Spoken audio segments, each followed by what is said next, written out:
What's happening? Let's turn the lights on.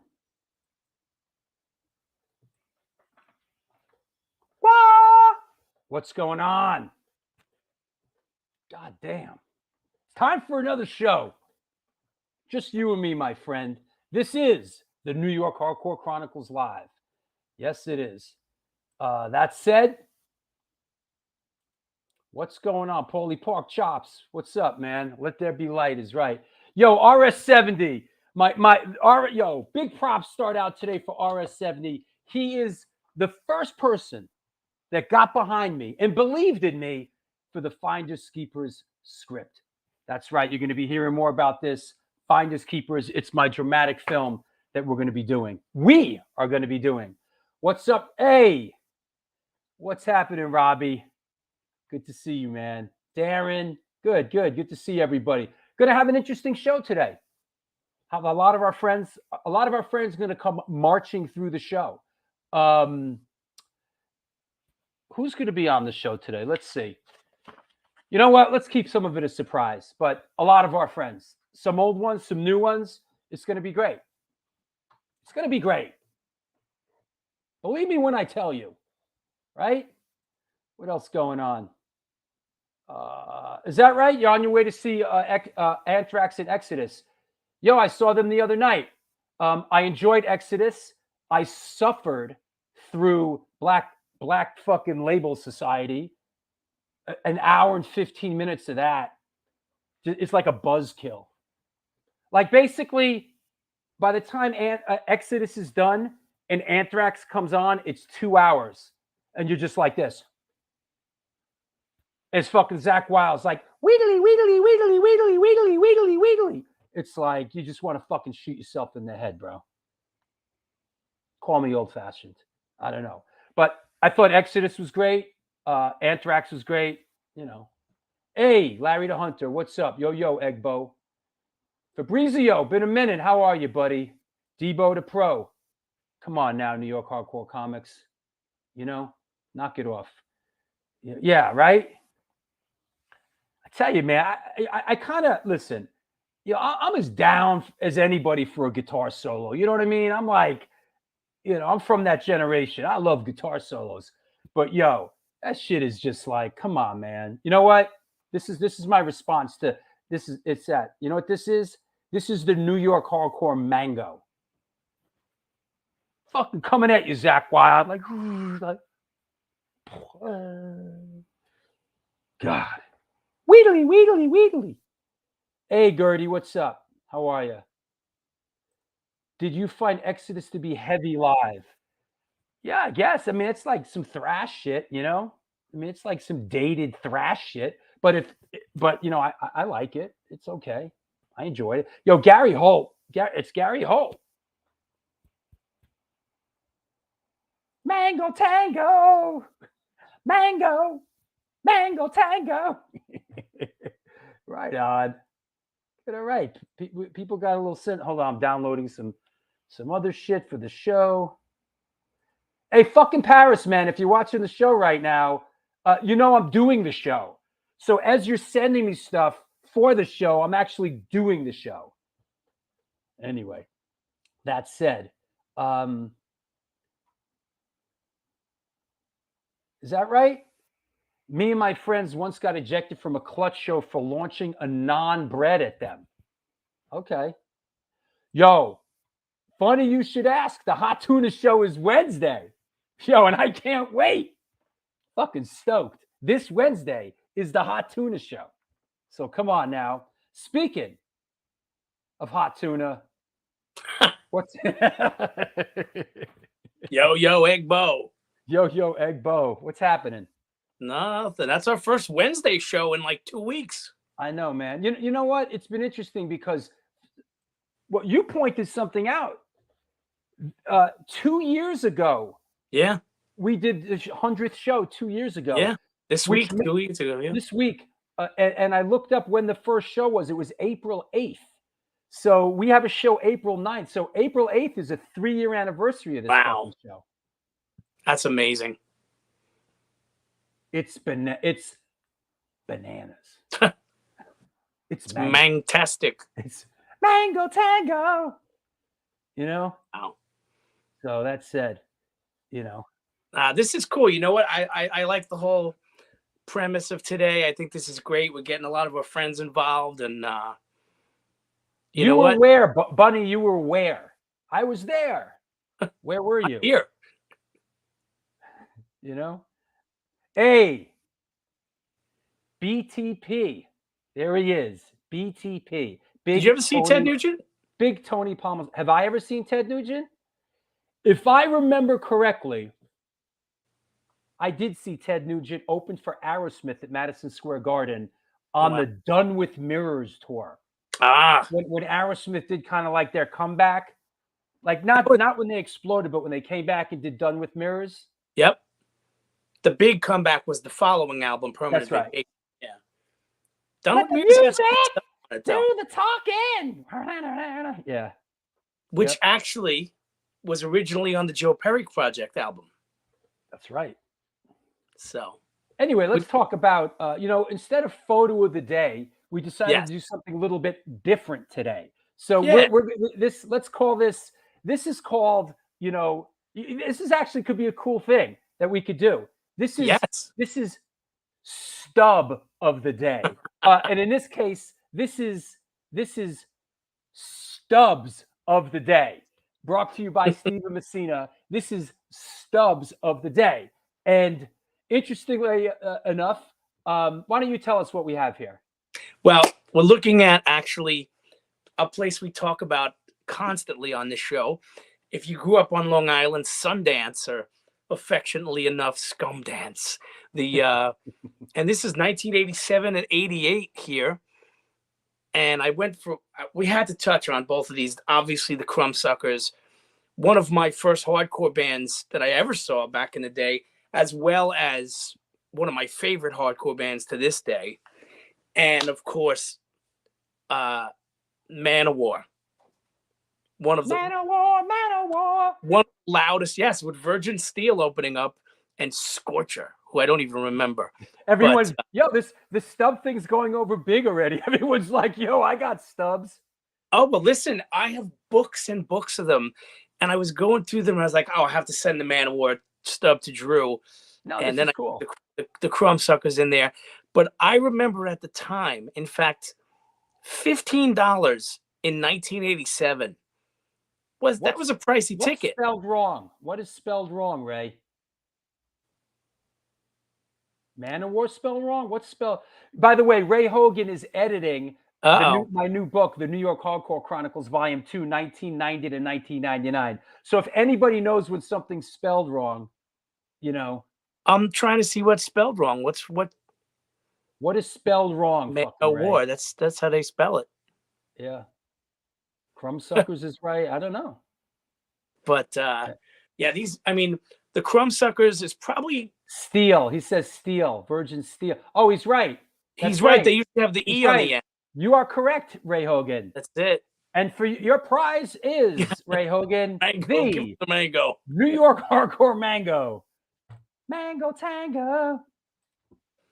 But these are like, I've had books. I saved everything. I saved all my Stubs. I have books full of them. And I always loved that the Sundance tickets were so crisp, Right. And but the Crumbsuckers was some of my favorite Sundance shows. They always were great. You know what? Being this is sort of the inaugural Stub of the day, let's do we'll do a couple more. Sure. We'll do a couple more before we bring on our first round of guests. Here are a couple more of the Hardcore Shutterbugs. These are great. Yeah. These are some epic ones here, as a matter of fact. So let me weigh in here right off the bat. Okay. The Michael Monroe Stub from 1989 has a band called Z Toys opening up for them.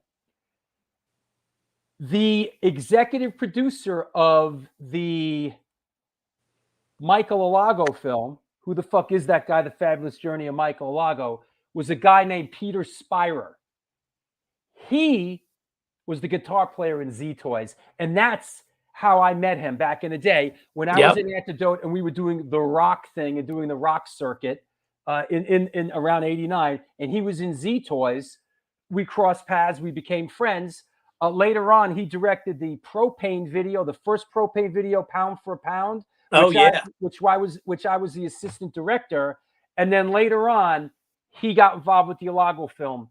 So that's how far back some of this stuff connects. You know? Oh yeah, they were fun. I mean, I remember seeing Z Toys tons of times over back then, playing all the Long Island places, and in fact, the center ticket is at Showcase, which was originally Lemoore Far East.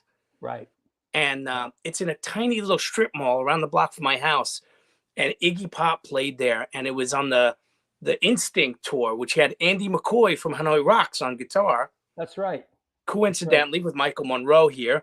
And amazing Iggy Pop show. It was the first I'd ever ask Lori Dawn when she comes on. They sold tickets for Sundance where she worked at Agents of Fortune Records. That's cool. Oh, yeah. Yeah. And easily the most famous Sundance show for me anyway, and for probably anyone else, is Guns N' Roses. Yeah. Right when the record hadn't even really exploded yet. And Axl still had the teased out hair and everything. They had a band called EZO opening up for them, Japanese. Right. That's right. And I'll never forget, EZO had this drummer with a big drum cage. And it was so over the top. And in the first or second song, the guitar player's rig was crapping out. And the sound man came up to look at it. And he was slapping the sound man in the face. It was like a rap show or a Madball show. That's like something happened in a Madball show. Like they beat up the sound man. But back in the day. You know? The crazy thing, the Sundance show, which obviously is legendary. I'll never forget Slash was drinking Jack Daniels, and the girl next to me was going, "That's not real." And he heard her say it, and he took a big swig and spat it in her face. And she said, "My eyes are burning." And he's like, "Is it real?" Nowadays, you do that, and you get cancel culture. Like, I didn't feel safe. Oh. It was such you know what? You don't feel safe?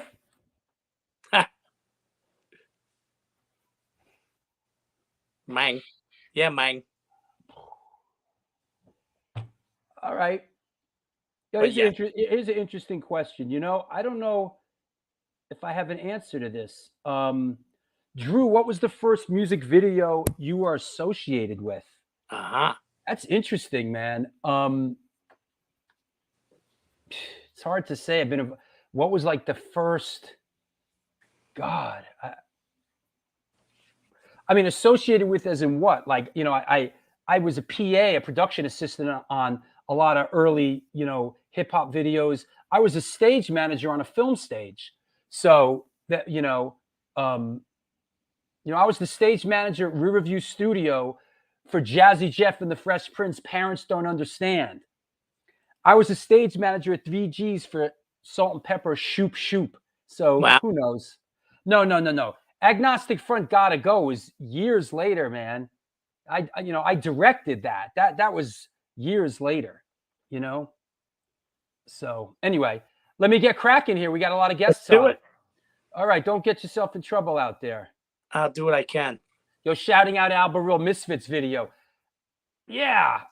What's up, Al? Well, we did the Brain Eaters video, but I wasn't involved in the production of that. Drew, you gonna do the video for the SSD reunion? Listen, I'm all in on anything SSD. Al knows that. Al and Nancy know that. I'll see you in a bit, Hardcore Shutterbug. You got it. All right. There you have it. This is the one, the only. Let me kick him out of the studio. This is the New York Hardcore Chronicles live. And we are sponsored by New York Hardcore Comics, The Organic Grill, DTFM Vinyl Distro, Generation Records, 126 Hardcore Clothing, Upstate Records, who will be on in a bit, and the Texas Silver Rush. The Texas Silver Rush is a jewelry design firm and boutique store located in the birthplace of the Texas country music scene in Fredericksburg, Texas. They specialize in working with musicians in all music genres to design and create unique one-off pieces, as well as style them for stage, album covers, promo photos, and social media exposure. Their client list includes Rock and Roll Hall of Famers Greg Rolle, Ringo Starr, and of course, Agnostic Front. Information and online sales are being taken at their Facebook and Instagram pages, and of course, www.thetexassilverrush.com. Come on now, 126 Hardcore Clothing is a streetwear brand for restless individuals who don't compromise like you, my friend. They're about being positive, spontaneous, and true to yourself for years. They experimented with several printing methods and materials and collaborated with a large number of designers and illustrators, always giving room for fresh perspectives while retaining the hardcore attitude. Get in touch with them. Ramp up your game at www.126clothing.com. Yo, I got to tell you this, man. You know who's blowing my phone up right now? And are you watching the show Paris Mayhew? For Christ's sake, dude's blowing my phone up, sending me stuff. Dude, I'm doing the show. The show you're going to be on in a couple minutes. Good Lord, man. Help me help you. God damn. Wait till he comes on. Boy, are we going to give it to him. That said, let's clear the deck. Let's bring on our first gaggle of guests. Hey, we changed course when Phil Demo couldn't make it because of a recording session. We're bringing on a lot of friends, a lot of people, and talking about what music they have coming up, and what shows they have. So first, in this cavalcade of stars, I'm going to introduce everybody. We're going to bring a couple on at first. First from Enziguri is our good friend Davey Hooligan. What's up, man? Drew, what's up? What's up? Next up from Crazy Eddie and Fahrenheit 451, there he is, Lenny B. What's up? What's going on, Drew? Hey. Hey, listen. What could be better than having Dean from No Redeeming Social Value on the show? Oh, What's Dino. up, bro? And then from End of Hope, how about Davey and Ken? What's up? Davey Gunner, what's up, guys? What's happening? Wow, all my friends, man. What's happening? All right. Good. Where do we start? Let's start, Lenny. Let's start with you, Lenny. Like, what's happening? Bring us up to speed. All right. I know there's some Crazy Eddie stuff coming up, and I know there's some Fahrenheit stuff, and I have some visuals. So let me know. Go ahead. Let's do Fahrenheit first. Okay. Well, we just re-released first time on vinyl the Thought of It on 12-inch through Light the Fuse Records. There you go. Yep. That's doing pretty well. Revelation just ordered another 30 copies. It's going. You know, I never thought 20 some odd years later that would see the light of day on vinyl, but here it is. What was it originally released on? Just a CD. Back in that era where your music will come out on CD, nothing else, and then the format dies, and that's the end of it. More or less, yeah. I mean, at that time, 7 inches were still around, but they were sort of getting phased out for the whole CD format. You know, it was just more cost effective than printing vinyl at that time. So, you know, after we got back together to do those H2O shows back a couple of years ago in October, the guy from Light the Fuse Records got in touch with us and was like, "Hey, you ever think about doing this, putting it out on vinyl?" Like, yeah, sure, why not? You know. Tony Palmisano says he got all the colors. Oh, very nice, thank you. Yeah, so like I said, they printed up about 600 or so of these things, and you know, they're available. I mean, if you go to any of our social medias, you can see all the shops they're available at. Mail orders more or less being taken care of by RevHQ.com. You got a few in New York Hardcore Comics, right? I think those are all done now. Awesome, yeah. So got to re-up on that. And then to keep it moving, we're also working on a couple of new songs. Got a couple people interested in possibly songs out for us. The bass player. And we'll see. You know, we'll see how that goes. I mean, we haven't written anything new since the year 2000. So, you know, figure put out 2 songs, see what they do. People like it, great. If they don't, but you know, it's more fun right now to just write, you know, with these guys and for that band. Well, Fahrenheit. Any live shows? Did you mention that? Yes, we have. I'm turning 50 in June, so Woo! There it Boom. is. There it is. Boom. And yeah, so I'm doing double duty that night. I don't know if I'm going to be able to stand it, but I'm going for it. So I'm playing with Fahrenheit and Crazy Eddie, Inzaguri, and Todd Hamilton's band. Todd the Kid is flying in from Arizona with his band Overstand to also play. Is that right? Yeah. So if there's anyone out there that wants to hook them up with a Friday or a Sunday show, get in touch with Todd. What is that? June 10th. Yeah. Wow. I didn't realize that was his band. Yeah, that's his band. I've known Todd since 1992, so it just seemed like, might as well get another friend on the bill. You know what? Honestly, bro, this is a show that I would go to. And for $5. $5. I know every band. I think I know everybody in every band. Yeah, it's just you know what? This is the kind of New York show I would drag my girlfriend to, and she would bitch and complain the whole night. Well, we made it manageable with just 4 bands because nobody wants to sit through fucking 10 bands. Listen, let me revise that, okay? I love you, bro, but I'm bringing my girlfriend to the show, and chances are we're gonna split like halfway through Enziguri. Hey, at least you're being honest about it. Listen, I love you, bro, but I'm gonna sit through Todd's band. I'm gonna sit through half of Davey Hooligan's shit, and I'm gonna be like, let's just get the fuck out of here. I can't deal with this anymore. I'm just kidding, bro. I fucking love Fahrenheit, dude. Oh, thank you. And then there's a little bit of Crazy Eddie. Good stuff, man. Wow. Happy 50th birthday. Yes. Hey, Davey Hooligan, that sort of segues to you. Yo. I see Enziguri's on here. Bring us up to speed with Enziguri. Yeah, so we actually took the past couple months to finish up like a little recording that we had left over from when we did the A7 track, and now we've been writing new stuff, and we're gonna hit the studio at the end of February to record a brand new EP. So we've been working on that. We've been kind of setting up for Matt's gonna have a baby, so we're just trying to plan our future shows and stuff, pretty methodically, and just make sure everybody's comfortable, because at this point it's the 4 of us. This band doesn't really work without Matt, me, Walter, and Will. So we just released Keep Hope Alive, as you got up there.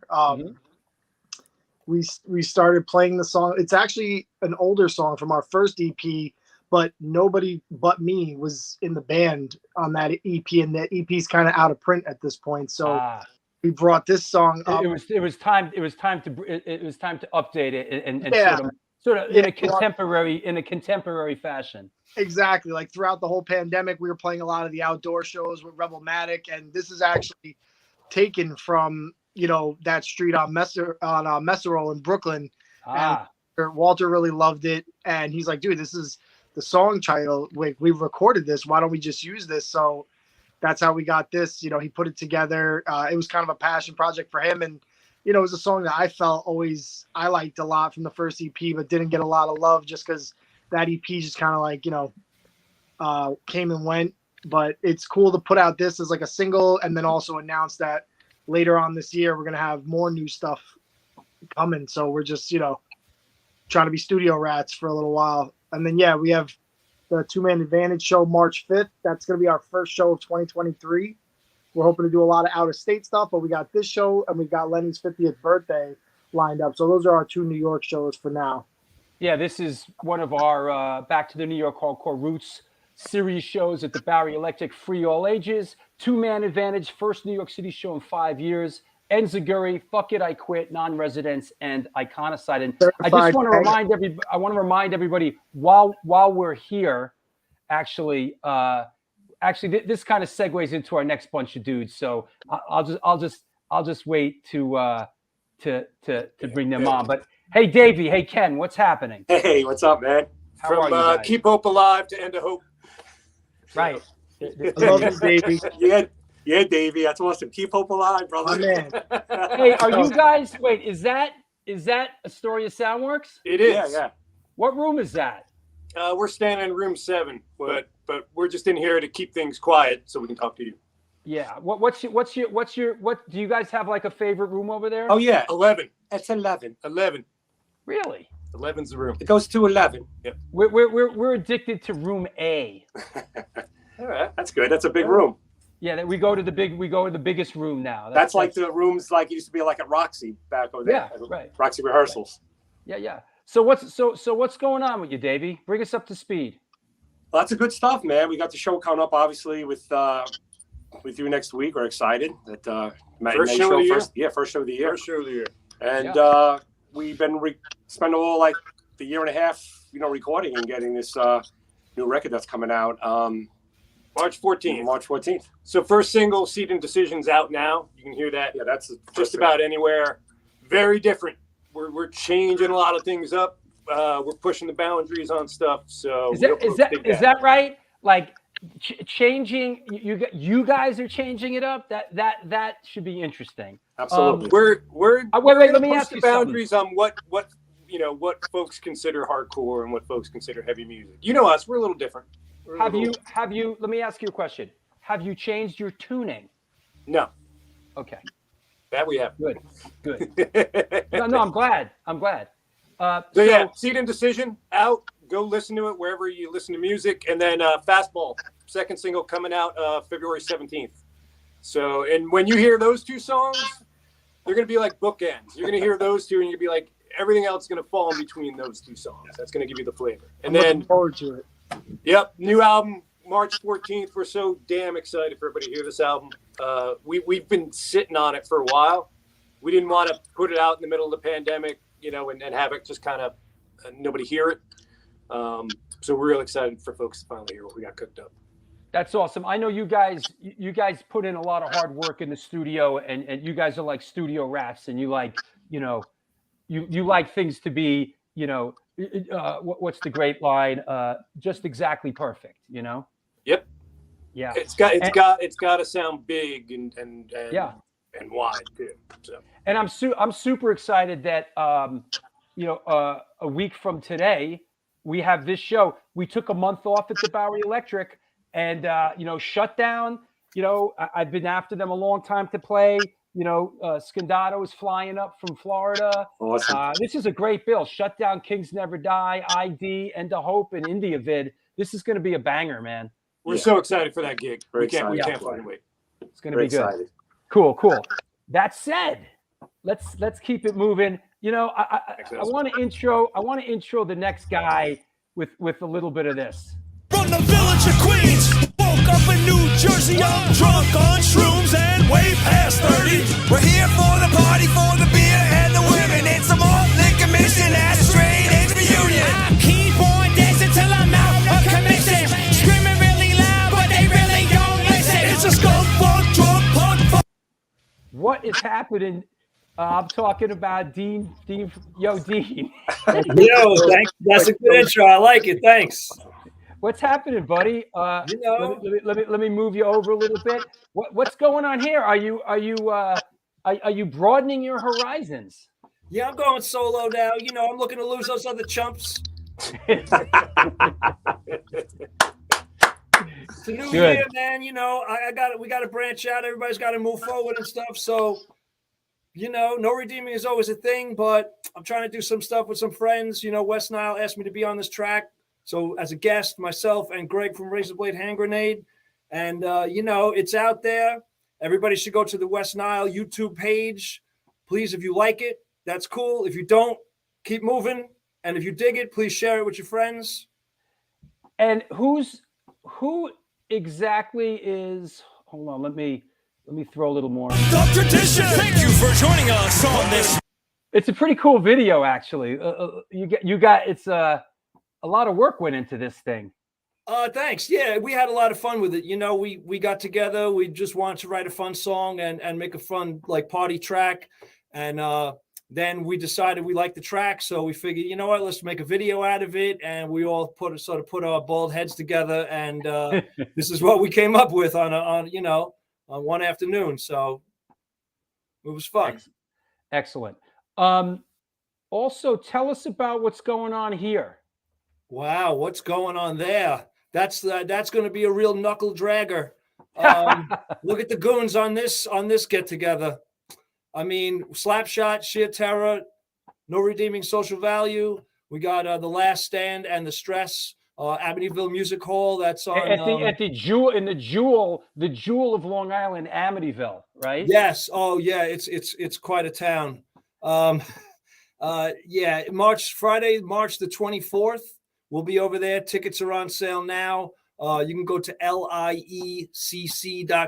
Those are the promoters of the show. You can buy tickets directly through them.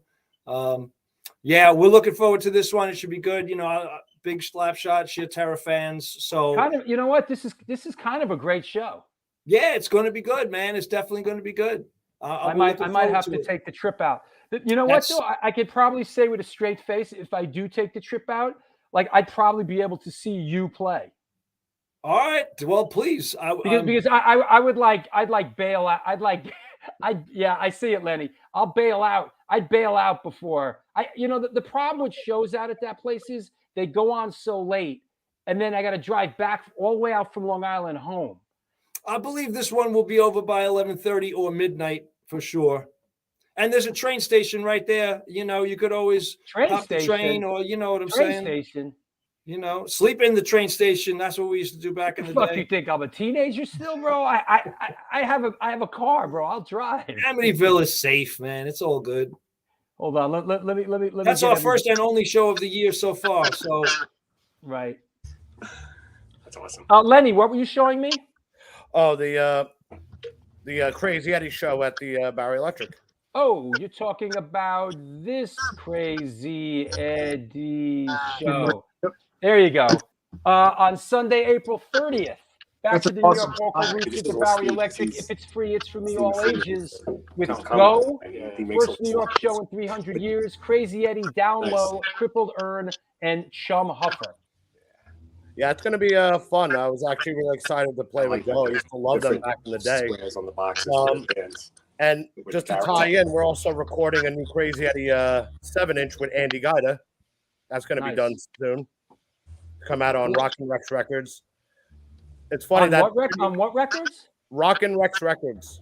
I didn't know Rockin' Rex was putting records out. Neither did we. But he's been after us for a while to put something out, and we were like, all right, sure, why not? It's funny, Dean, that video that you're in reminds me of the fucking studio space we used to share on the 27th Street. Oh man, I have very foggy memories of that place, man. That place was like, yeah, that was definitely a ghetto spot that we used to rock over there, man. I mean, boy, yeah, 27th Street. We had us, you guys. Home 33 was our other roommates in there. Around the corner, used to rock down the hall, and yeah, man, that was a good spot. We used to do all kinds of shit in there, stay up in there for days at a time, and just really get into it. Drew, when we used to come back from shows on like 2-3 a.m. Friday night, these guys would still be in there partying at like 4 in the morning. No redeeming social value parties hard, man. Still. Yeah, they're like full like adults with kids, and like they come out and like party like still. Yeah, but nothing will beat the parties that used to have at your mom's old place, Dean, where your brother would get half naked and do Greco-Roman wrestling. Oh, bro, we used to do it all, man. We had barbecue throwdowns. We had ill bachelor parties. I mean, forget it, man. I mean, if you ain't partying, what are you doing with yourself? What are you doing with your life if you ain't partying? Saving your liver. There you go. Anybody want to add anything? Davey Hooligan, Davey Gunner. Yeah, I want to say Davey Hooligan. I like that brim, bro. Oh, thanks, bro. Thank you. Very sharp. What is it? This is my buddy's company. Fuck the world and fuck you too. Right. Check them out. That's a nice brim. I actually wanted to give a shout out. A friend of mine passed away this week, Andrew Palua. He was a great bass player. Kind of helped me start, get Inzaguri off the ground in the beginning. So that was a sad one for me. I've been thinking about it a lot. Wow. Sorry to hear that. Yeah. But, we persevere. We move on. We keep making music for those that can't, right? Yep. Did you guys That's it. hear about? Keep moving. Did you guys hear about what happened to Ed Cream Ray? Yeah. Yeah. Got punched out. Yeah, I heard about this. And a black Really, eye. really. Fucked up. Went back to work the next day though. Tough bastard. Yeah, he went right back to work. But That's old school New York. yeah, listen, Ray. For those of you around the world that may not know, Ray is literally the last man standing. Yeah. On Avenue A in the Lower East Side. Davy Gunner, would remember. Yes. We're from the same sort of first wave of American hardcore. When Kraut used to play A7, when the High and the Mighty used to play A7. Ray in the early '80s, Ray had his place. Ray's been there. Since the late 70s. He's 90 now, and like some like, I don't know if I'm explaining it right, but some person, some sort of, got into basically tried to sell him some seltzer water that he stole from another fucking place. And when Ray said he didn't want anything to do with it, the guy took out a belt with a rock on it and it hit 90-year-old Ray in the face. So it's very, very, very upsetting, Totally. Street rat. Okay, fair enough. Hey, Drew. Like a street rat. Okay. Hey, Drew, before I go, I just want to mention there's you could do a pre-order for End of Hope if you want to go to Bandcamp. Okay. And we got some new shirts and some awesome like lightweight hoodies that are pretty cool that we like everybody can check out and support support the cause. But as always, thank you very much for the opportunity today. Yeah, of course, man. And for those, no redeeming social value. Lenny with Fahrenheit 451 and Crazy Eddie, Davey Hooligan with Enziguri. And hey, what's that, Dean? No redeeming social value, 12-inch picture disc. Wow. Look at that bad boy right That's there. dope. I got to Nice. Available right now at Dead City Records, Cortex Records in Europe, Revelation Records, wherever you get your records, Generation Records. Here it is right here. First one out of the box. Nice. Yep. Just came out, I guess you would say today, because this is the first time anybody actually knows about it. So there you go. Hey, Chris Andrews wants to get drunk with you, bro. Really? Good luck. All right, I'll send you my address. Come over with beer. Do you get drunk today? Do you get drunk at this point? Do you get drunk? He maintains. Yeah. Does does it work anymore? Yeah, it's been a few years. Hey, I want to thank all you guys for coming on. I wish you all the well. I love you guys, man. Support you guys. I'll talk to you soon. Dean, I'll speak to you, man. Right on. Peace, fellas. Yo, Thanks, guys. Thanks to see everybody. Good to see everybody. Lenny, I'll see you. I'll see you guys on Sunday, right? Yeah, I'll be there on Sunday. I'll see you then. Yep. See you February 12th. Davey Hooligan, my man. Thanks, bro. Thank you. I always appreciate it, Drew. I'll see you soon, man. Take care, man. Okay. Bye-bye. Hey, you know what about the Ray thing? Yeah, lucky the 9th got to him for. Yeah, it's fucked up, man. Yeah, Ray's getting a little bit better. Yes, Gina, they did catch. Who would attack Ray? Yo, listen, New York City is lawless now. It's like that people are committing crimes without any sort of concern about any culpability. There's a revolving door justice system here now. It's just it's ridiculous. It was in the Post today. It was in the Post. The last 3 days, the Ray thing was in the Post. The last 3 days. Where is it? Just saw it today. They got the guy though. Here he is. Arrest. Here, hold on. Let's do this. Let's actually use this for once properly. There you go.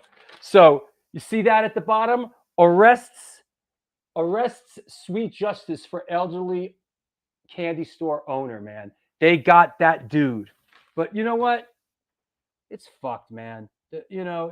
So that said, it's in the works right now. It looks like we're going to be doing a benefit screening of the New York Hardcore Chronicles film at C-Squat in the Lower East Side all proceeds to benefit Ray at Ray's Egg Cream. So I will be screening and doing a Q&A, probably having a couple of guests that are in the film to do the Q&A with me.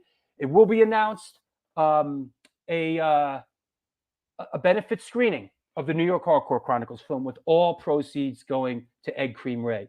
That's what's up. Because God knows I don't want any money from any of my films. That's what that dude should have got. He should have got the fucking New York Hardcore mango upside the head. That's what that motherfucker should have got. That said, let me clear the deck a little bit. Let's bring on our next gaggle of friends from Upstate Records. Let's bring on Mario and Kim. Hi.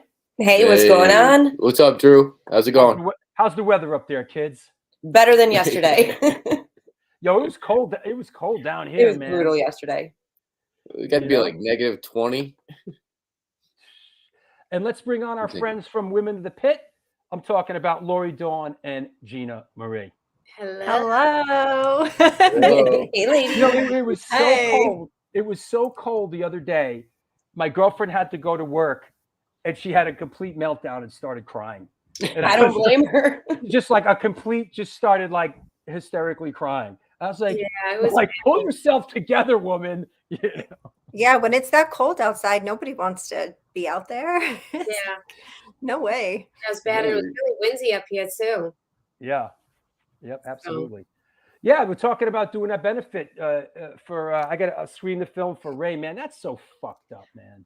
He was always so nice to us. It would be like 3 a.m. We would be out doing whatever we were doing back then. And he was always so nice to us. You know, it didn't matter. The rest of the world treated us like the dregs of society. And he was the guy who was always nice to us, no matter what time of day or whatever. He was so cool.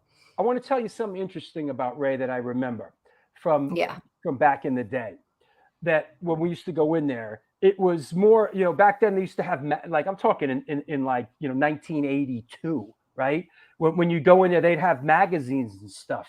But Ray never had any pornography in there. He wouldn't allow it. He wouldn't allow Playboy, Penthouse. He wouldn't, he wouldn't have it in it. And I always thought that was unique, and I always respected him for it. You know, he did not want to sell it. He did not want anything to do with it. And that's the kind of person he is. And I just really, that always, you know, that struck me as a young teenager, and I'll never forget it, you know? Mm-hmm. Yeah. I have a lot of respect for him. And it's sad to see his face like bruised up like that. Like, who the hell would do that to this cute little old guy? Like, you know what? You know who does that? People are animal these days. They're freaking animals. You know, people think they can, and they do. They get away with you know, all kinds of crimes constantly these days that they would be prosecuted for back in the day. They know it. You know, it's unbelievable. But anyway, on a lighter note, on a lighter note, I mean, are we ready to make the big reveal, you guys? I think we are. Okay. I think we are. All right. So Lori's face is showing it. Okay, here we go. Listen, let me set this up a little bit. This is a project that's been going on for a while now. I'm honored to be a slight part of it. It's been in the works. People have done a lot of hard work for this. A lot of great bands are involved. Tell us about what this is. Go ahead, Lori. So, as you know, we've been highlighting a lot of bands from around the world featuring, you know, women. And we decided to put together a comp, our first comp. And this was definitely a love project, you know, a project of passion. You know, we met with Kim from Upstate, and she and Mario decided to get together behind this project with us to make this dream a reality for us. So, yeah. So we've got 16 bands on board. And of course, you know, everything that we do is for charity. So Gina and I chose a really great charity for it. Maybe Gina can pick up from here. Yeah, so we picked the Global Fund for Women because it fit in with our theme of women worldwide. And the Fund for Women is a very highly rated women's charity that helps women all around the world. It's not centered only here in America, because we have bands featured on this, not only from New York, New Jersey, we have all across the country, but all across the world. We have bands from Peru, Argentina, Ukraine, Poland, Indonesia, and more, and lots more. So we wanted to make sure everybody was represented as best we could. Yeah. Now we're not doing. It's a little too early to. This is the initial reveal. we're not trying to like talk about the bands just yet, but we're good. Lori, this is your artwork, correct? Yes, it is. Yeah. Cool. It's my artwork. So, of course it's got to be skulls and cute. So I like the skulls. I like the boots. The boots are a nice touch. I am a strong believer that you can be hard, but you can also be cute. There you go. Well, it's definitely got your classic Lori style, and I love that. Yeah. Absolutely. Mario and Kim, tell us like your involvement in this and how this kind of came on your radar screen. Yep. So I met Gina, I don't know, a couple months ago, and we just got talking, and she introduced me to Lori. So as we were talking about kind of ideas of things that we could do to collaborate together. And I think I threw out, I'm like, you guys should totally do a comp. And the two of them, their eyes just lit up like, yeah, that's what we've been thinking about doing. So we kind of started planning, and what we did was jump in and help them through the whole process from the beginning to the end. All right, all the stages that you have to do, the steps that you have to take, and just really preparing them for success on this one. Yeah, and we are so grateful for all of the help. We would not have been able to pull this together without their help. They've been fantastic and just a great resource and just super cool about the whole thing. So grateful for you both. Yeah. Well, it is an honor for us as well to be able to help support you guys in everything that you're doing. We love everything that you're doing. So for us to be able to get involved is even more special. Absolutely. And, projects like this are exciting. I've been involved with a lot of them through the years, and it's exciting. It puts us in contact with artists around the world. This particular project has a very wide reach. You're talking to people you're talking to bands all around the world, right? And we're not revealing any names. That's another. But that's another show. But I could testify that bands from this isn't just a New York hardcore thing, right, Gina? Yeah, exactly. We, again, just bands, and not even in our country, not just New York, New Jersey, just there's bands from California. I think we have a band from Utah. And exotic Utah. We even reached exotic Canada with this one. Yeah. All around the world and Utah. Hey, happy birthday, Gina. Yep, happy birthday. Thank you. And there's our friend, everybody. our friend Brooke. That's is it today or was it yesterday? It was yesterday. And I want to thank everybody. I just felt all the love from our community. It's just an honor to be a part of this. People from all over, wishing me happy birthday. I'm kind of like not into celebrating my birthday. I'm happy if it just slips by, and it did not just slip by yesterday. I tell you, social media is a cesspool, and these days. But one of the nice things about it is when you have a birthday or an anniversary or something, it's an opportunity for people that love you to reach out, and that's one of the good things about social media. Yes. Yeah. Lori made this cute little flyer to make it look like. Is that right? Is it your birthday too, Lori? Nope. Well, it is now. There you go. You got a kick. You got a kick out of those stubs, right, Lori? Oh my gosh, those stubs was such like a trip down memory lane for me, because we used to sell those tickets at the record store that I used to work at on Long Island. Is that right? Yeah, and I used to bring money, so I I used to get into all the shows for free. What was the name of the record store you worked at? The record store was called Agents of Fortune. It was in Massapequa on Long Island, and we did in stores and everything, and we sold the tickets at the store. So yeah, you sold the hard copies, right? Like people were like, yeah. That's how they did it. Oh, you know what? I forgot this picture. Oh, I forgot to post this picture when he was on. Fuck. Lenny? Get a load of this. This went with the Stubs. You ready? This is funny. Stephen Messina back in the day. Amazing. That's right. great. There he is. Oh, I love it. You know, I love it. That's great. That's awesome. Steve, I forgot. Hopefully, we'll get him back and we'll rank on him. Well, hey, Tim and Mario. Also, I want to. I know you have this stuff. Give me a quick fill-in on what's happening here. Oh, yeah. Yeah. So we just dropped a couple singles this past weekend. Fury, if I could say it right, Fury of 5, Half-Assed Revenge. We just dropped Feel the Rain. And we have merch up now, so you guys can head over to our website and check out what we got. And be sure to use coupon code STONE10, all capitals. Listen, you friggin' bums. They're offering you fucking 10% off of everything in their catalog. So, you know, take your yarmulke off and purchase something from Upstate Records. And I say that with love. Yes, purchase something from a record store, like a record company that cares. Yeah. Right. There you go. It treats everybody like family. And what about this, Mario? This is Illmatic. These are our Detroit homies. You know, a little bit of a crossover hip hop, kind of like a downset Biohazard.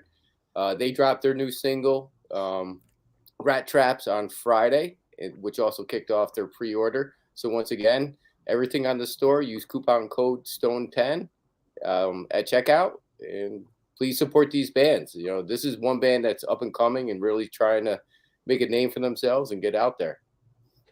You know, nice. I have to commend you, Mario and Kim. You guys really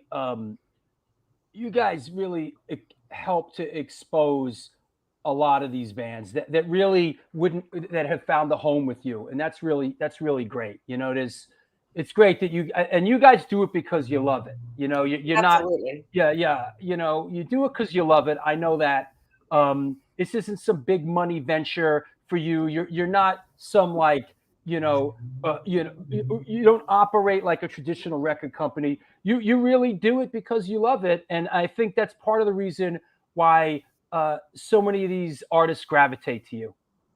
Thank you for that, Drew. And it, when we started this, it was all about exposing bands. And as we started to grow a little bit more, we got some, bigger names, but we also want to maintain that open door for bands that are up and coming. And, if they have good music, they're good people, we're going to get behind them, And like you said, this isn't a money grab for us. This is us staying connected with the scene, just like with what Lori and Gina are doing. It brings us all together, and we're all trying to help each other, stay connected, keep the scene alive, and support one another, and get good music out there. Absolutely. And have fun. LaRouche asks, what's the website again? It's upstaterecordsny.com. There you go. Don't I have that somewhere? Hold on. I was going to say, you can hit any of our socials. We'll have the links to the website as well. Yeah, they're not hard to find. No. It's magic what you can do on social media these days. God. Just social media is not just for spewing venom about people and lies. You could actually do cool things like wish people a happy birthday and connect with artists. It is crazy. It's not just arguing with strangers. Well, it's funny because with social media, that helped us. So, like, I was thinking, if we were trying to do this, like in the 80s, we would have had to like mail them or try to call, and like, how would we have even done something like a worldwide project? It's funny you say that, because I know Al Baril popped on the show, popped in the chat room, and I was thinking about Al Baril and SSD Control, and when I came up. And I was sort of rolling around with them in 1981, and how he put out that first SSD Control record, and it Just was writing like letters, it right? was like fucking climbing Mount Everest, man. Yeah. It was really, really, really, labor intensive. Nowadays you go, you record, you put it on Bandcamp. Yeah, so it happens quick. Yeah, you can reach everybody across the world so easy. Yeah, absolutely. Anybody you guys want to shout out? Mario, Kim, anybody you want to thank on the way out?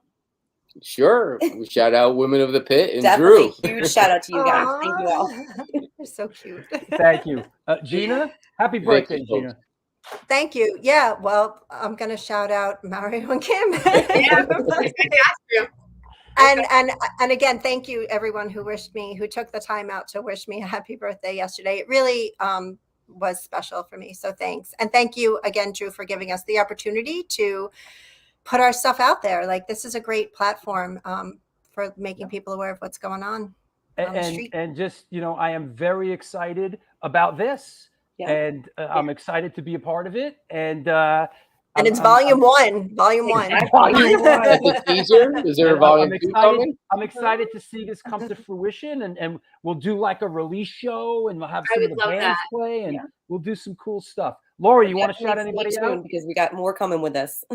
So again, I would just like to shout out everybody who helped work on, put this together, Mario and Kim for, teaming up with us. And I also want to shout out Devo from New York Hardcore Comics, because I have a little show and tell, like, look.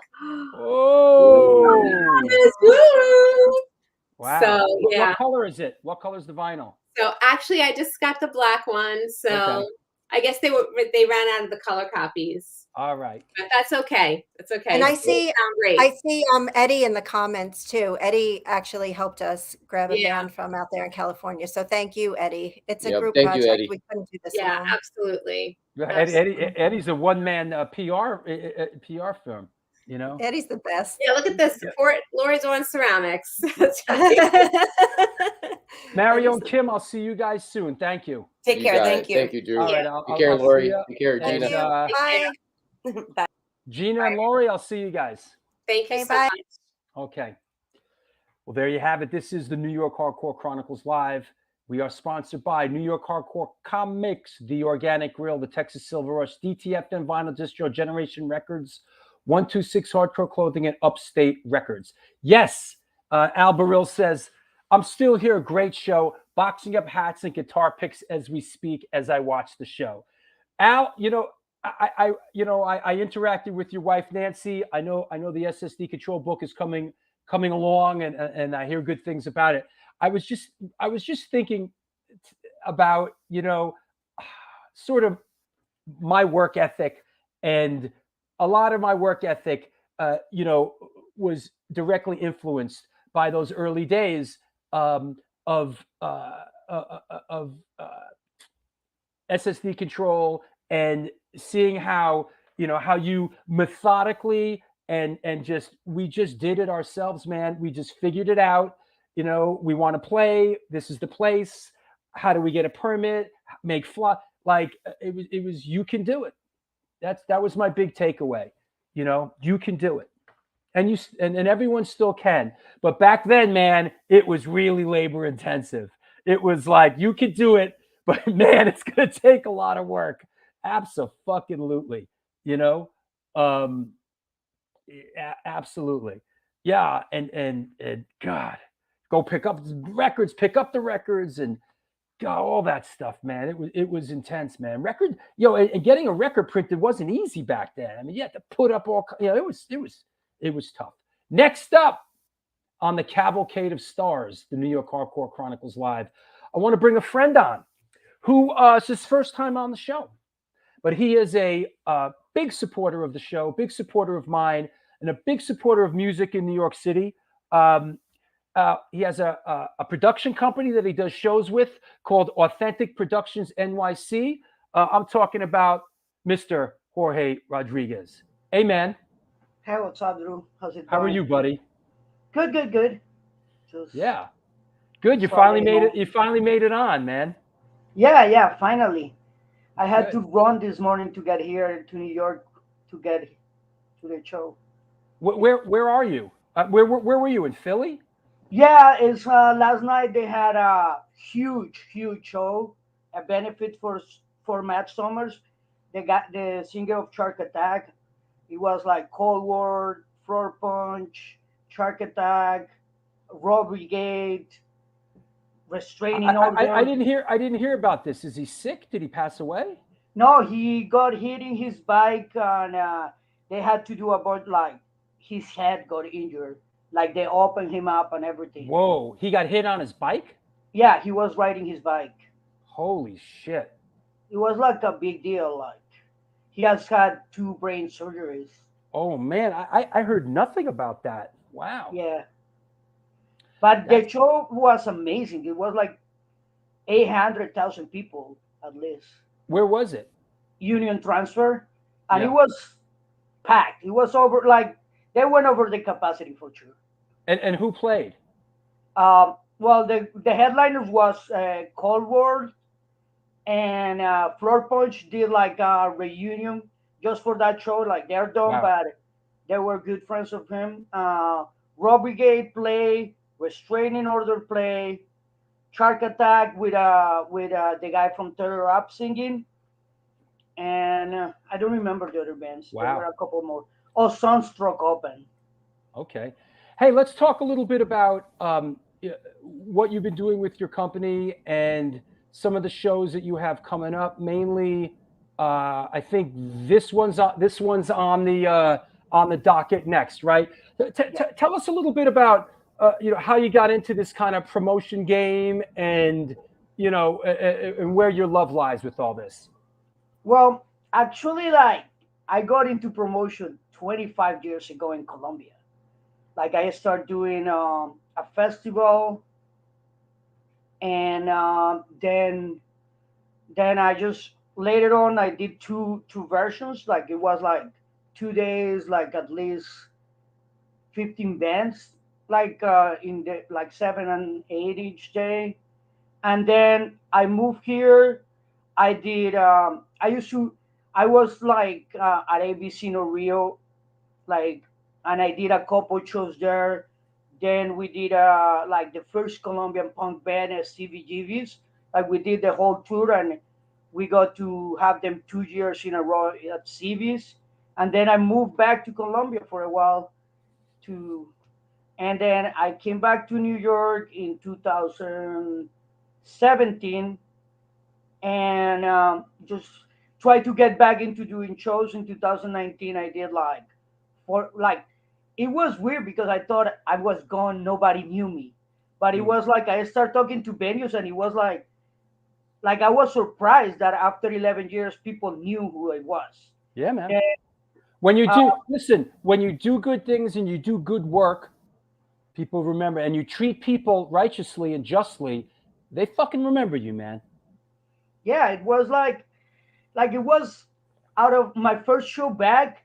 It was my 40th birthday, and it for me was like it was crazy because 2 of my favorite bands when I was a kid, The Press and Memphis Capitalists, are playing my 40th birthday across the pond. For a lot of people, it's not a big deal to travel, but for somebody that grew up in the 80s, coming to the United States was like going to Mars right now. It was like crazy.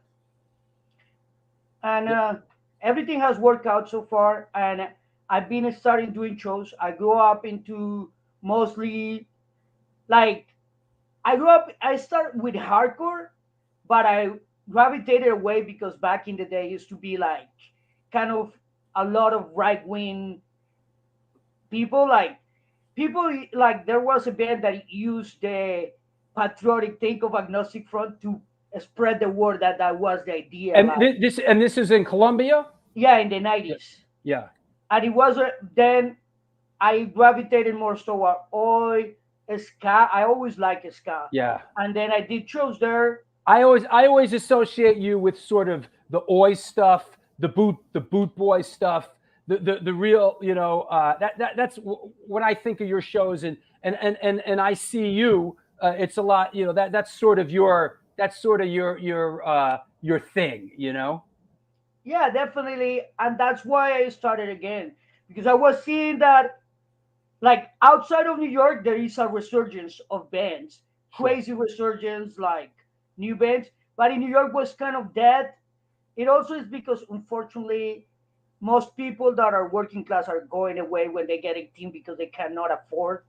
Mhm. Then but there is a lot of bands that want to play, and I start booking shows with them.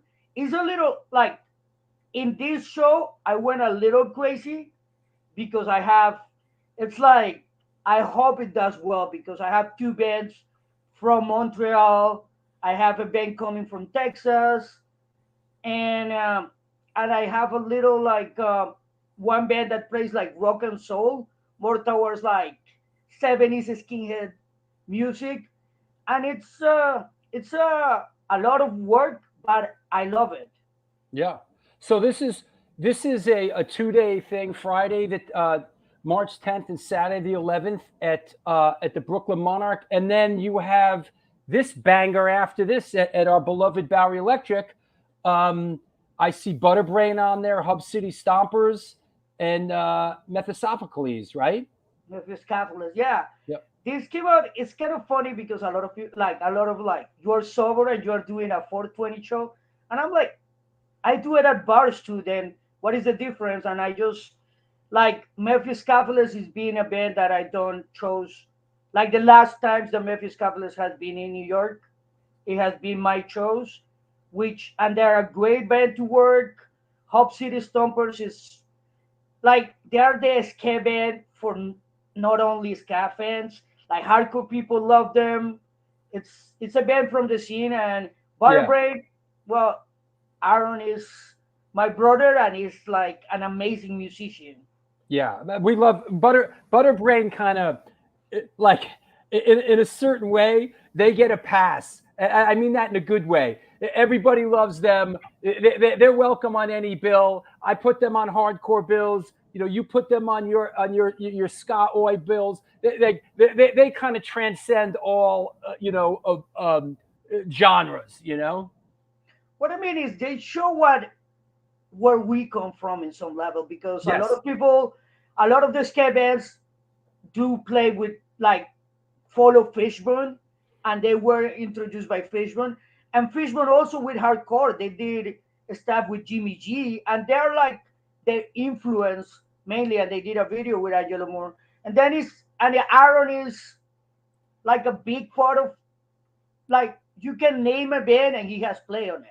Sure. Then it's just Sure. a great mix. Yeah. Yeah. Well, great, man. Listen, I'm happy that you finally made it on, and you got to come on more often, and we'll talk about what's going on. The last time I saw you was at when we played Crash Fest, and I saw you out there. I also went to a show recently at the Bowery. You were Hey, come down to this one a week from today, right? Boom. yeah. That's Yeah. a great show. That's a Yeah. great lineup. Come on down a week. That's a week from today. So thanks, bro. We'll talk to you soon, man. Anybody you want to shout out? Anybody you want to thank? What I mean, it's too many people. Like I want to thank you, and I want to all the bands that support, and also I just want to I want skinhead music coming back and showing that what it is really about. That's one thing that I want to do with it. And I think you're well on the way of doing that. Thanks, Jorge. I'll talk to you Thank you. soon, man. Talk to you soon. All right. There you go, Mr. Jorge Rodriguez of Authentic Productions NYC. That dude's got a lot of heart, and he's doing a lot of great shows. So support him. Absolutely. Abso-freaking-lutely. Speaking of support, before we get on to our next bunch of guests, including Paris Mayhew of Agros and Chromags, and we have another new friend coming on, Mirko from Eyes of Tomorrow, getting with us from Germany. How about a word from some of our sponsors? Since 1992, Generation Records has been a mainstay of the New York metropolitan area music scene. Today, they offer a diverse selection of new and used rock, jazz, indie, hip-hop, punk, hardcore, metal, blues, soundtrack, and reggae LPs, as well as t-shirts, posters, and other merchandise. They buy used record collections and music memorabilia and will pay you top dollar for them. House calls made for large collections in the tri-state area. Call or email generationrecords@gmail.com and follow them on Facebook and Instagram.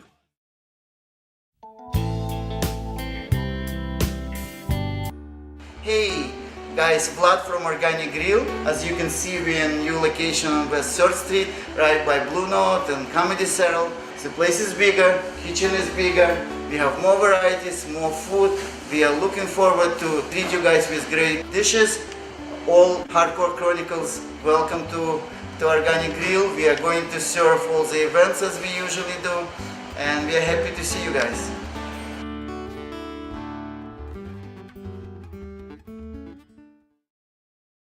Peace, what it do? Welcome to NYHC Comics at 117 Main Street, Dobbs, Surrey, New York. I'm Debo the Pro with my homie Lee Farley.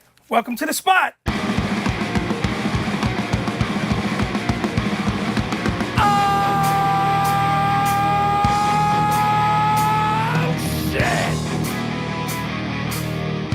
Specializing in yesterday's and today's comic books, rare CGCs, toys, collectibles. Got skateboards, old school tapes, Magic the Gathering, Warhammer. Video games, original art pieces by your favorite New York City and worldwide artists.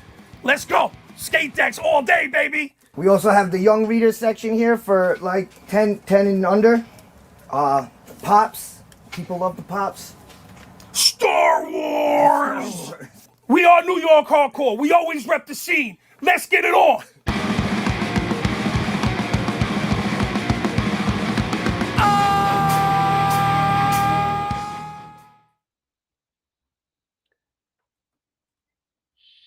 Shit. What's happening? This is the New York Hardcore Chronicles Live, and we're back. Having a lot of fun today, and I hope you are too. Talking about a lot of new releases, new music, new shows. Speaking of which, how about some big reveal stuff going down? As we talked about, this Sunday, a week from today, there will be no show because this will be going on. Shutdown, Kings Never Die, Incendiary Device. It's going to jump off tonight. End of Hope with Davey Gunner and Indiavid at the Bowery Electric. Sunday, March 5th, Two-Man Advantage. We mentioned this before with Enziguri, Fuck It, I Quit, Non-Residents, and Iconicide. This is a new show. We are announcing it here. This is a banger. Sunday, April 2nd at a venue called Berlin on Avenue Way and 2nd Street. Some of you have been there. It's a great venue. This is another Back to the New York Hardcore Roots series show. Channel 3 is coming to New York. They are celebrating the release of Channel 3. Here it is. Where is that motherfucker? This one I pulled that thing.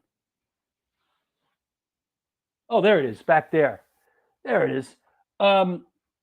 This is a banger. Channel 3, Incendiary Device. It is going to jump off tonight. War Orphan, featuring ex-Sick of It All Richie Sip, Slashers, Skate Rock, and Regicide from New Jersey, some young kids. This is a new show. It hasn't even been announced yet. Actually, I did announce this one on social media. But this is a new venue and a new place. Yeah, you'll be there, bro. You're playing, right? So where is Phil Demmel, Drew? Phil had a recording session and had to back out of today's show. And that's why we're doing what we're doing, Darren. Yes, this is one of Jesse Mallon's spaces. That is right. It is a pretty cool club. At the end of April, of course, we're doing back at the Bowery Electric. Go, first New York show in 12 years. Crazy Eddie, Down Low, Crippled Earn, and Chumhuffer. And get ready. Get ready. In Tompkins Square Park, May 7th, the New York Hardcore Chronicles proudly presents Leeway, Rebelmatic, Butterbrain, Winterwolf, and Scott Helland and his Army of One. This hasn't even been announced yet. on social media, but here it is, free in our beloved Tompkins Square Park free show. Leeway, Rebelmatic, Butterbrain, Winterwolf, Scott Helen, Guitar Me of One. It is definitely going down. Come on down. Also, I want to mention that what was announced this week, and that was the Black and Blue Bowl. Black and Blue Bowl 23 was announced. And, people are bantering back and forth about it. And I just want to weigh in with this as far as the Black and Blue Bowl lineup 23 goes. I think it's really great, and I commend Cuz and everyone over at Black and Blue for doing something a little bit different. They're bringing in a lot of new bands, a lot of young bands. Everybody was kind of expecting the same old, suspects, the usual suspects. And they really mixed it up. And there's a lot of bands on here that a lot of people don't know. And they're like, I was going to.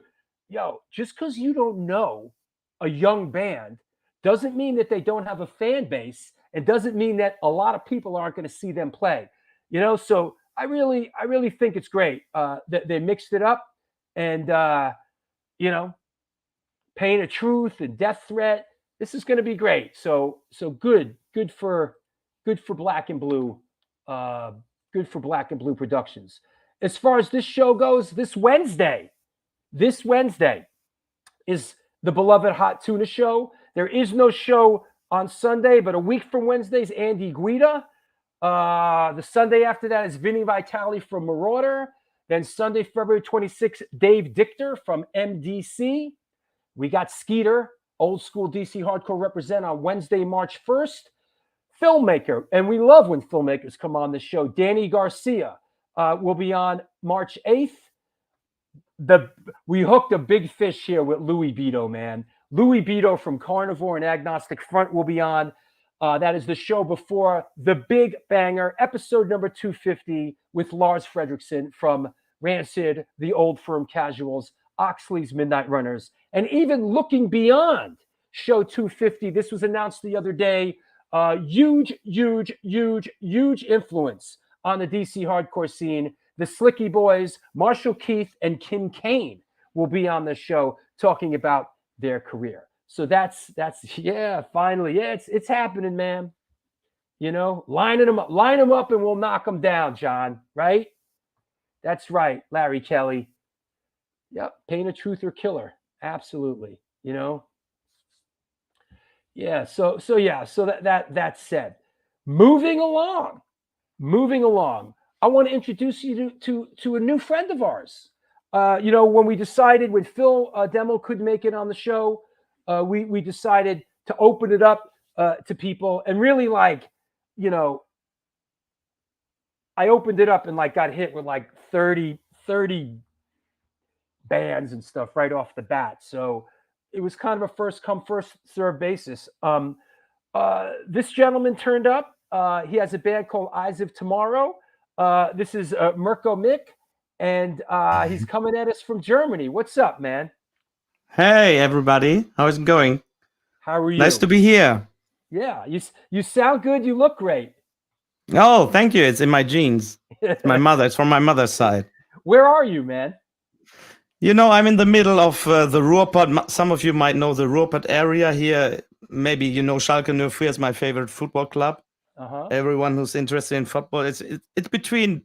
I don't like to say it. It's between Dortmund and Essen and towns like Duisburg, and my town is Gelsenkirchen. So it's not so small, but not so well known overseas. But it's deep in Western Germany in the Ruhrpott area. Right on. And let me tell us a little bit about this. Tell us a little bit about the band, how long you've been together and what's going on. We'll show a little bit of a clip. Oh, here you go. Best okay. Band, best and he's a real nice photograph, Right. He's doing great shots from our shows, Mm-hmm. And okay, that's the current lineup. We have 5-piece hardcore band, and the band started in 2016, and I joined the band in 2019, just before the pandemic. So that's strange somehow. And I can name it from left to right. It's Dominic, it's a guitar player. Then we got the beat machine, Adam, it's a drummer. And then it's Chris, aka Coach, he's playing the bass guitar. And then we got a new guitar player. The second guitar player is Andreas. And the one who looks like fatty that's me. Now, is this one interesting thing you told me about your drummer? Yes. Your Dom, Deutschland. right? Dom. Yeah. Is that right? Dom played drums for Agnostic Front on a European tour they did. Yeah, it's 10 years ago, and I think he was 23 years old. And just, happening, someone told that they need a drummer for the tour, and someone knew Dominic and said, hey, he's a good drummer and he's into Agnostic Front song. And then it worked out, and maybe you can see how nervous he is, but he was playing straight. Cool. Is this the new release? Yeah, this is a really new release. It's a EP we did with a split EP with another cool band from Vienna, Austria, Perfect Sky. Mm-hmm. And we decided to have a split EP. It's a CD format right now, but it will come as a vinyl in, I don't know, 4 or 5 months, because it's taking so long now to press vinyl here in Germany. Sure. But I think it's 11 songs, each band has about 5 or 6 songs. It's out for 5 months now, and everyone should check it out. Yeah. Nice. I like. And this is really cool. This artwork is.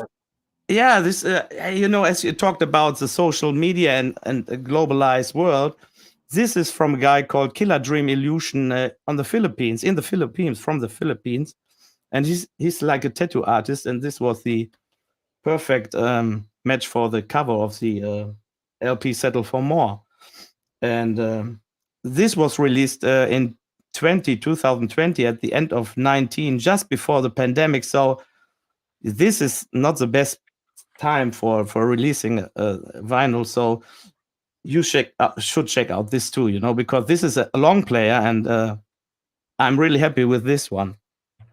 What time is it over in Germany? What is it? 10:22, 11:22? Yeah. And I have to go to work tomorrow morning, so it's a late night show for me. But it's okay, I would like to do it all night. Good, yeah. And is this is just if you're in this part of Germany, and if you're wondering, Hardcore Night is coming up, and I got a kick out of this because this upcoming show you're playing, because it's where did I see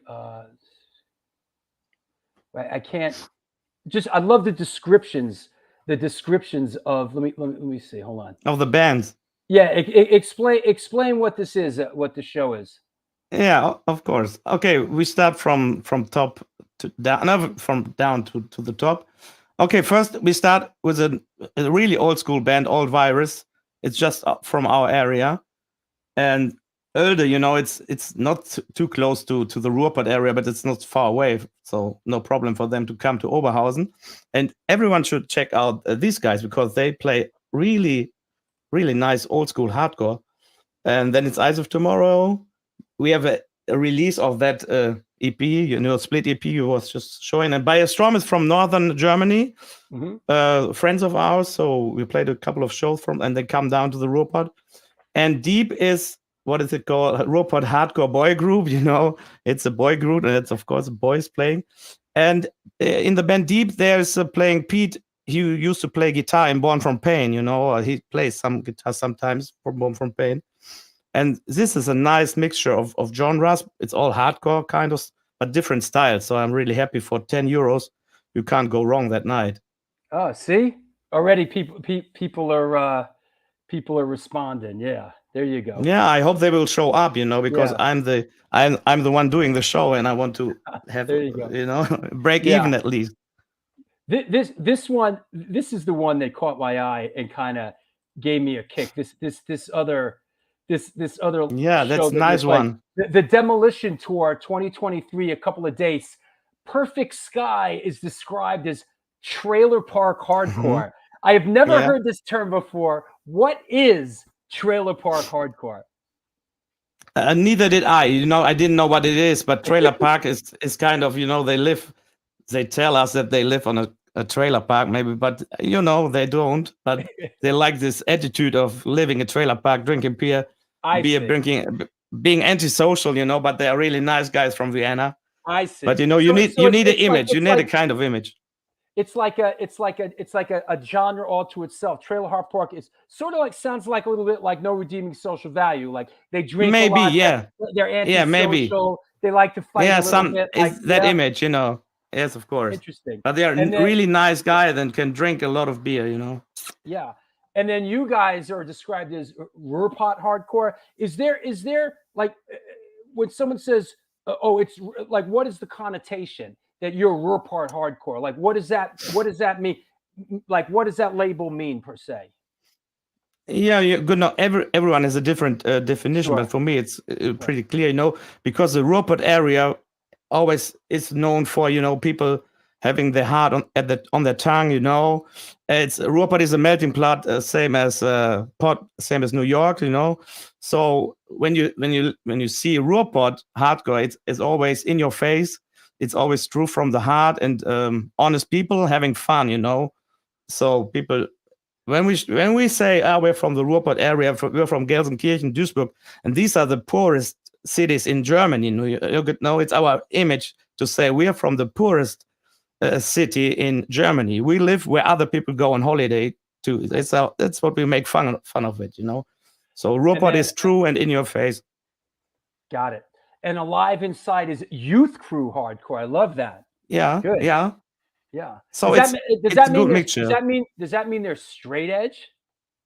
No, maybe some of them they are straight edge, but it's their own genre of hardcore, youth crew hardcore. Got it. And it's cool. So we have different genres.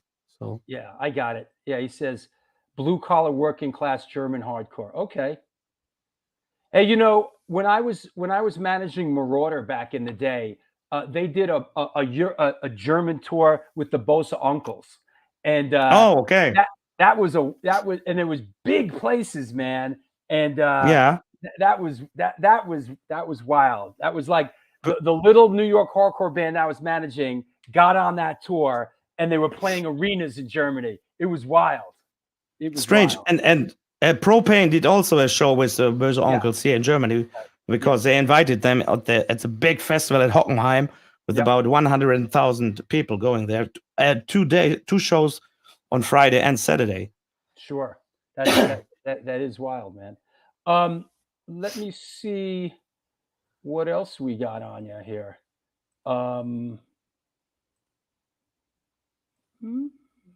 Yeah, I think that's cool. Have you guys ever made it to the States? No, some of us did with other bands or in personal life, but me, I've never been out of Europe, but I'm trying to. Yeah. When my son gets 18 years old, I want to go to the US and move from New York to California, maybe in 3 weeks, if that's correct. Well, you come to New York. Hey, let's look at a clip of you guys playing. Oh nein! Komm bitte nicht! Dann bringen wir gleich noch rein, okay? Aber dann müssen wir schnell machen. Wir spielen noch einen Song und dann sind wir raus wie ein Blinder. Vielen Dank, dass ihr da wart. Ich hoffe, ihr hattet Spaß. Erzähl mir nichts von schnellem Internet. Erzähl mir nichts von Boba Fett. Erzähl mir, was ihr sind gebraucht. Sind wir nicht. Wir sind ja alle sehen so am Maximum. Oh,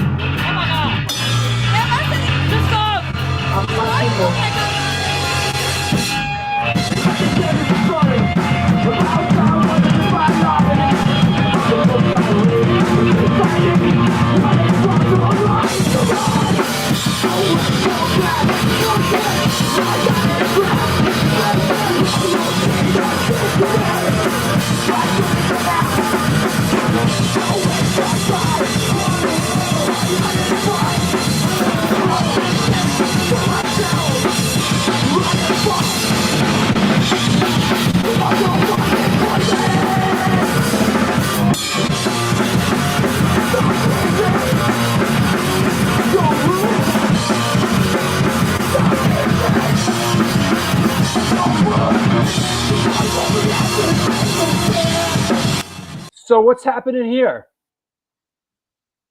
Yeah, that's really cool because it's a release show we did for the album, and it was just released just before the pandemic hit everyone, and the show was shuttled to another year. So the show happened in November 21, just when we had a halftime of the pandemic and everyone was trying to get out, and some people were really happy to go to a live show, and this was really cool because many people showed up to a release show. It's our favorite club in Essen.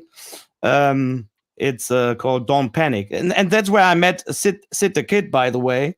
And I want to say hello to Sid the Kid when he was on tour with the Take. And Sid was out there with the Take, right? Yeah, and they played. Look at that Warriors baseball Furies with the bat. Yeah, that's really great. They have so many cool graffitis in this venue. Do you know that scene in the Warriors where those guys fight those guys with the bat? Yeah, I've seen the movie, but I'm not so good at remembering that scene. That scene when they fight the Warriors is shot pretty much right outside my building where I live, right in the park, right here. Oh, that's cool. That's nice to know. Yeah, right here, right here. So, I'm from Essen, yeah. Right, yeah, man. There you go. So yeah, good stuff, man. Good stuff. Thank you. Yeah, I see people. Is this the show? This is the show that you guys did with the Take? No, this is our own release show. We played with the Take after that or before that. I don't know. Got it. Well, cool. Anybody you want to shout out? Anybody you want to thank? Yes, of course, because I said hello to Sid the Kid, and I just read that Will Shepler's birthday today. Is that right? So I want to say, yeah. So I want to say happy birthday to Will Shepler because we met him with the Take. He's a really nice guy. Yeah, we like Willie a lot. Yeah. And I want to say thank you to everyone who supported us. I should do this in German because mostly it's people from Germany, and the other guys should check us out. We got so much music, and we got even more coming next year because we have so many new songs, and we will see what's happening. So thank you everyone for being interested in Eyes of Tomorrow, and thank you for inviting me, Drew. So it's a great honor for me. My pleasure. Welcome to the family, and you're welcome back. Joe James says, "Hey Mirko, tell Dom I said hi." Oh yes, I will. He's working right now. He's working right now. Excuse me. That could it be that Joe James was playing in Agnostic Front when Dom played drums for them? Maybe, or when Dominic was the drum tech, because he was drum tech for 4 years doing that. That's right. Got it. I will say hello to him. Okay. Thank you, Mirko. I'll talk to you soon, man. Thank you. Have a nice evening. Have a nice day. You too. Bye-bye. There you go.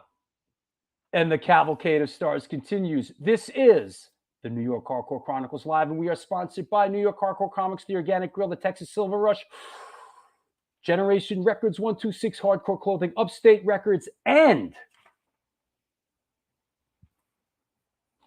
looking for extreme music? DTFM Vinyl has got you. Located on 13th Ave in Fargo, North Dakota, we have the state's best selection of punk, hardcore, metal, ska, oi, and more.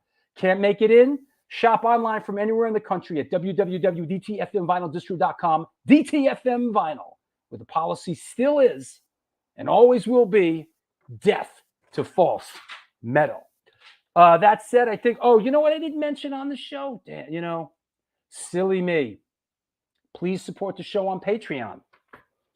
It's how we are able to do this Fakakta show, is because of your support.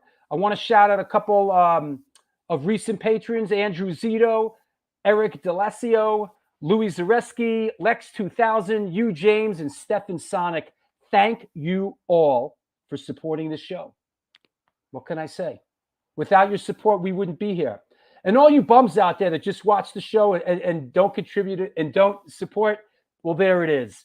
There's a PayPal address. There's a super chat function if you have a question or something like that. So please support this show so we can continue to do it.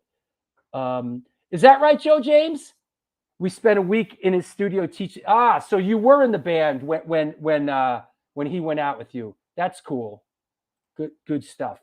That said, let's clear the deck and let's bring on our next and final guest on. Hold on, let me clear the deck. Ladies and gentlemen, boys and girls of all ages, this next guest, what can I say? Done a lot of work with him. He's got an incredible career as a guitar player and as a filmmaker as well. Ladies and gentlemen, boys and girls, Mr. Paris Mayhew. Hey, man. What's up, Drew? Bro, you're killing me. I'm starting the show. I'm doing the show. I got all these kids, all these guys on, and you're blowing my fucking phone up, sending text. Bro, I'm doing the show that you're coming on. I said I was going to send you the stuff. I just didn't say when. Yeah, right. I said I was going to send you the stuff right when the show starts. When it's crunch time, I'm going to blow you up. I know. I looked at the phone and I pressed send. And I looked at the top of the phone. It said 3 o'clock. I was like, oops. Right. Good stuff. How you doing, man? I'm great. I'm really great. I'm very happy that the whole process of bringing the aggros to everyone has finally reached the launching pad. Slowly recording one song at a time, making videos one thing at a time, and I just found myself accumulating more songs. I didn't really intend to do an LP. I even said that I wouldn't. I didn't anticipate doing it, but the next thing you know, I had an album's length of music, and so I decided to put it out in that form. Now, should let's start with this, because I did find this. I know you sent me stuff, but let's just start with this, because I think this makes things a little easier, right? Yeah. This is the front and the back. Is that correct? Right.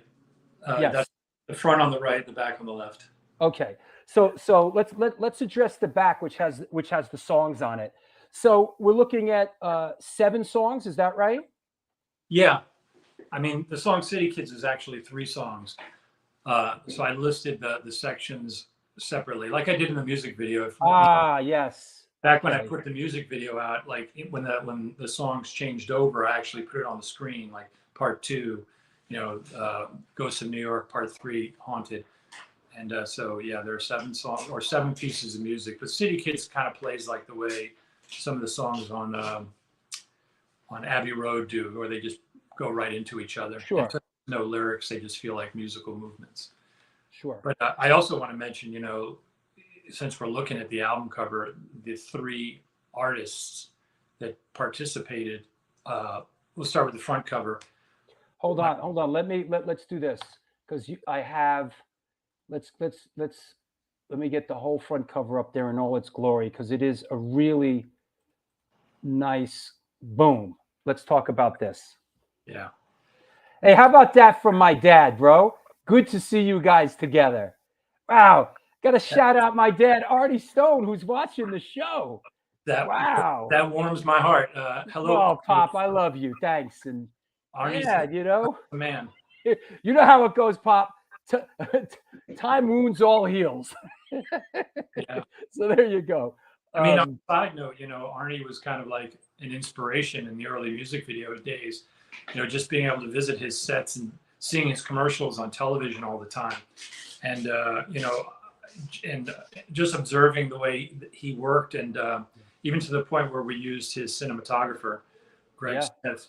That's wild, right? Arnie was a big inspiration. I know he was a lifetime for Drew, but in that time of my life, he was a big inspiration to me. That's great. Thank you so much, buddy. I love this artwork, man.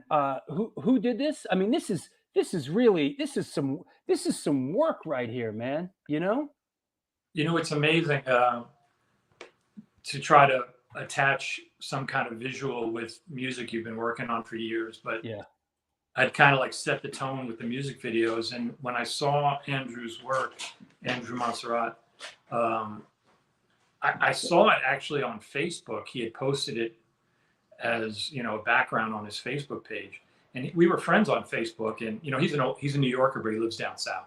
Sure. And so I just wrote him. I said, "Hey, man, what is that? Like, what did you make? Who did you make that for?" Because I figured it was a job he had done it for.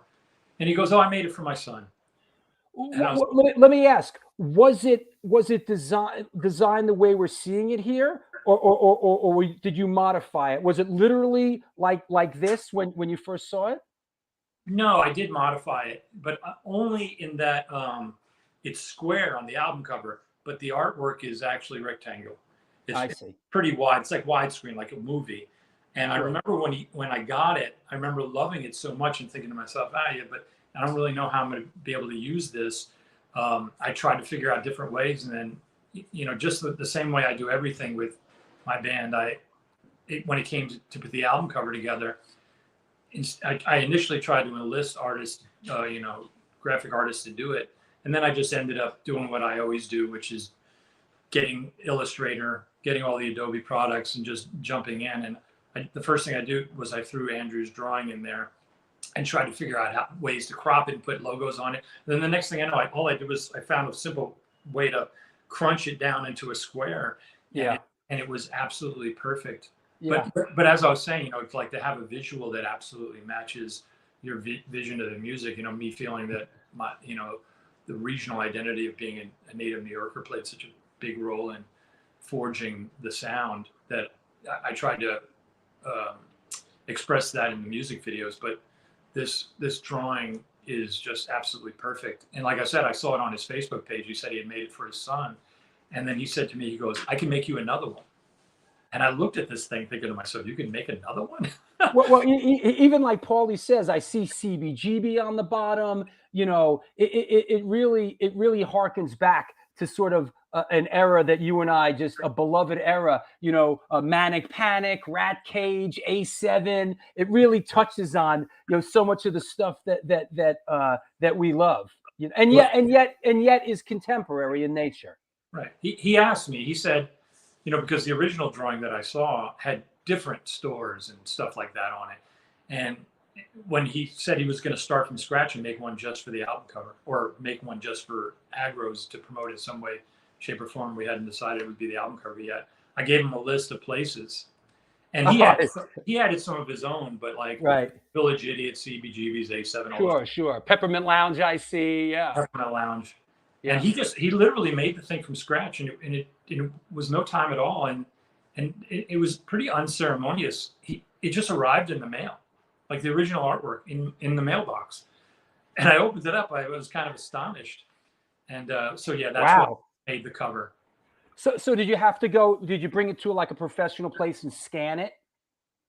No, Andrew did that for me. Wow. He scanned it and sent it to me. Wow. This guy's a gem, huh? He's unbelievable. Yeah. So let's talk a little bit about. Well, I don't want to gloss over the other two guys that are on the back cover. Because, okay.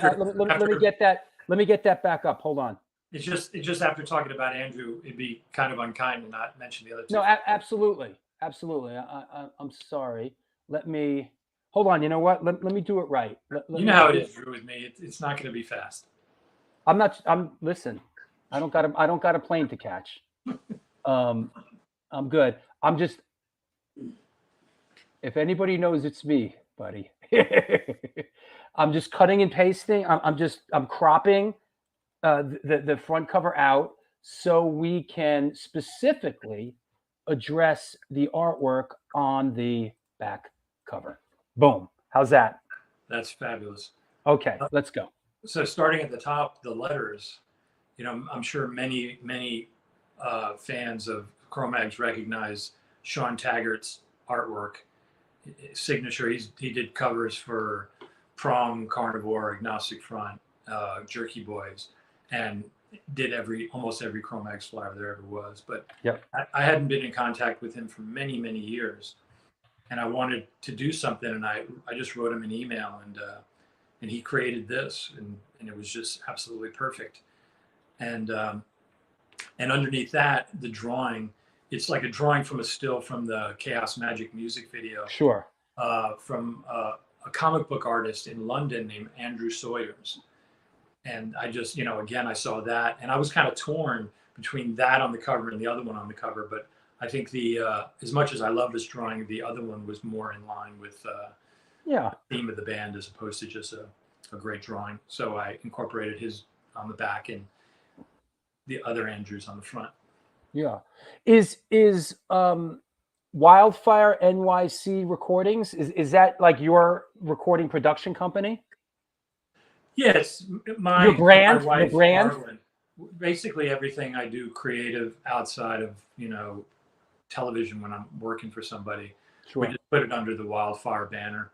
It's like we do some film work where she produces, I direct, and we just put it under the moniker Wildfire NYC. So when I was doing the record, I figured I would do it under the same moniker. Cool.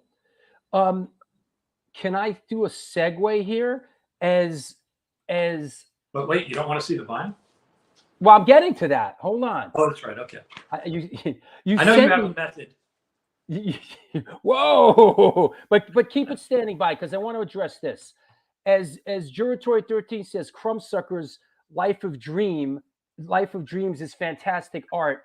I think that's a little bit of a segue to this gentleman who you worked with on this recording and who was in the Crumbsuckers. Tell us a little bit about working with our old friend Chuck Linehan and what his role is in this.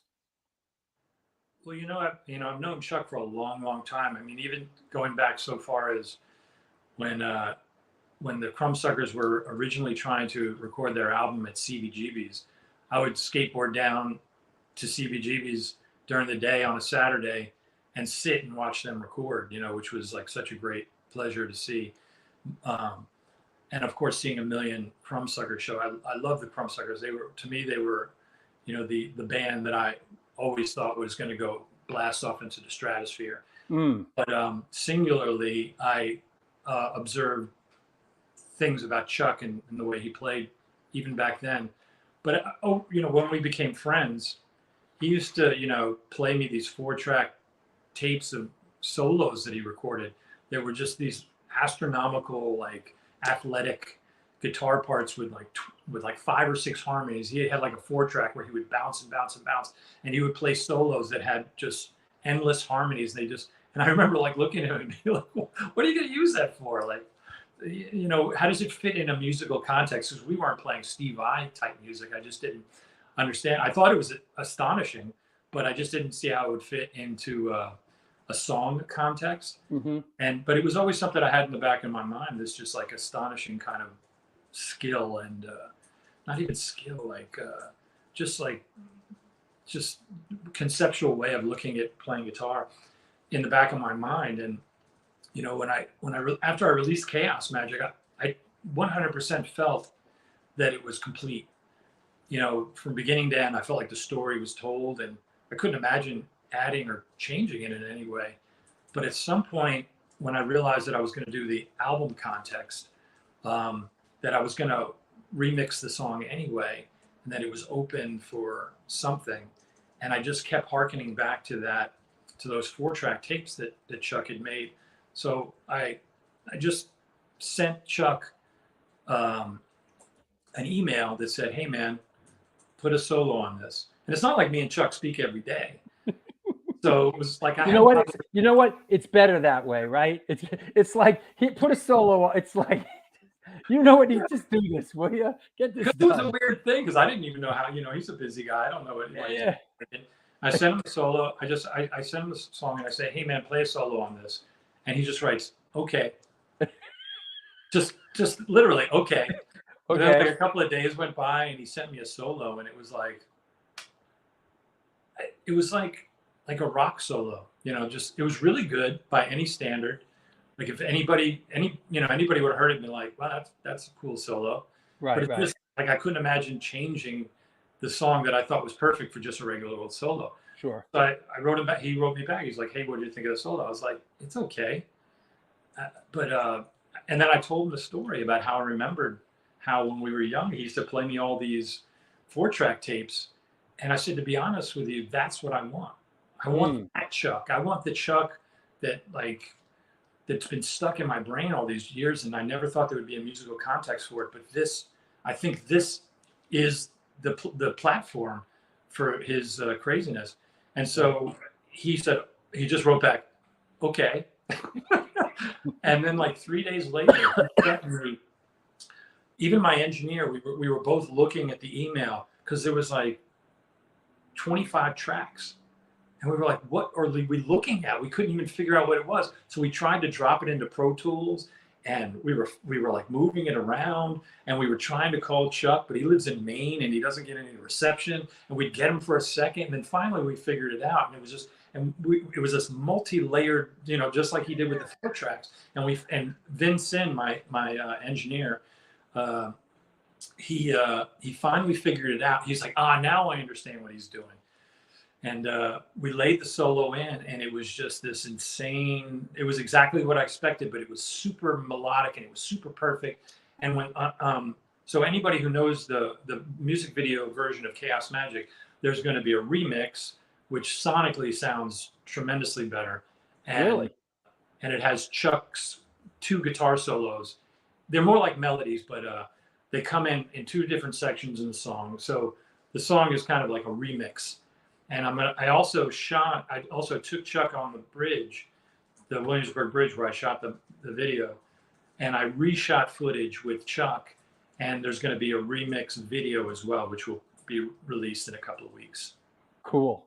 I got a question from Joe James, a fellow guitar player. Let me find that. It's a good question. Joe James, who plays in Silver Tomb with Kenny from Typo Negative, and was in Agnostic Front. Is Aggros all instrumental? Yes. I don't sing. That's it. I mean, that's another thing too. Like, I feel like with this musical endeavor of mine, I've created this like perfect playground where I've invited very few people, most, obviously just drummers, and my piano, the guy who plays piano on the record, Derek Peters, very few people into the sandbox. And, it was very easy to ask Chuck, because he's just a great guy and a tremendous musician. A lot of times when you enlist somebody who is so vastly talented, you usually get a lot of baggage, but there's 0 baggage.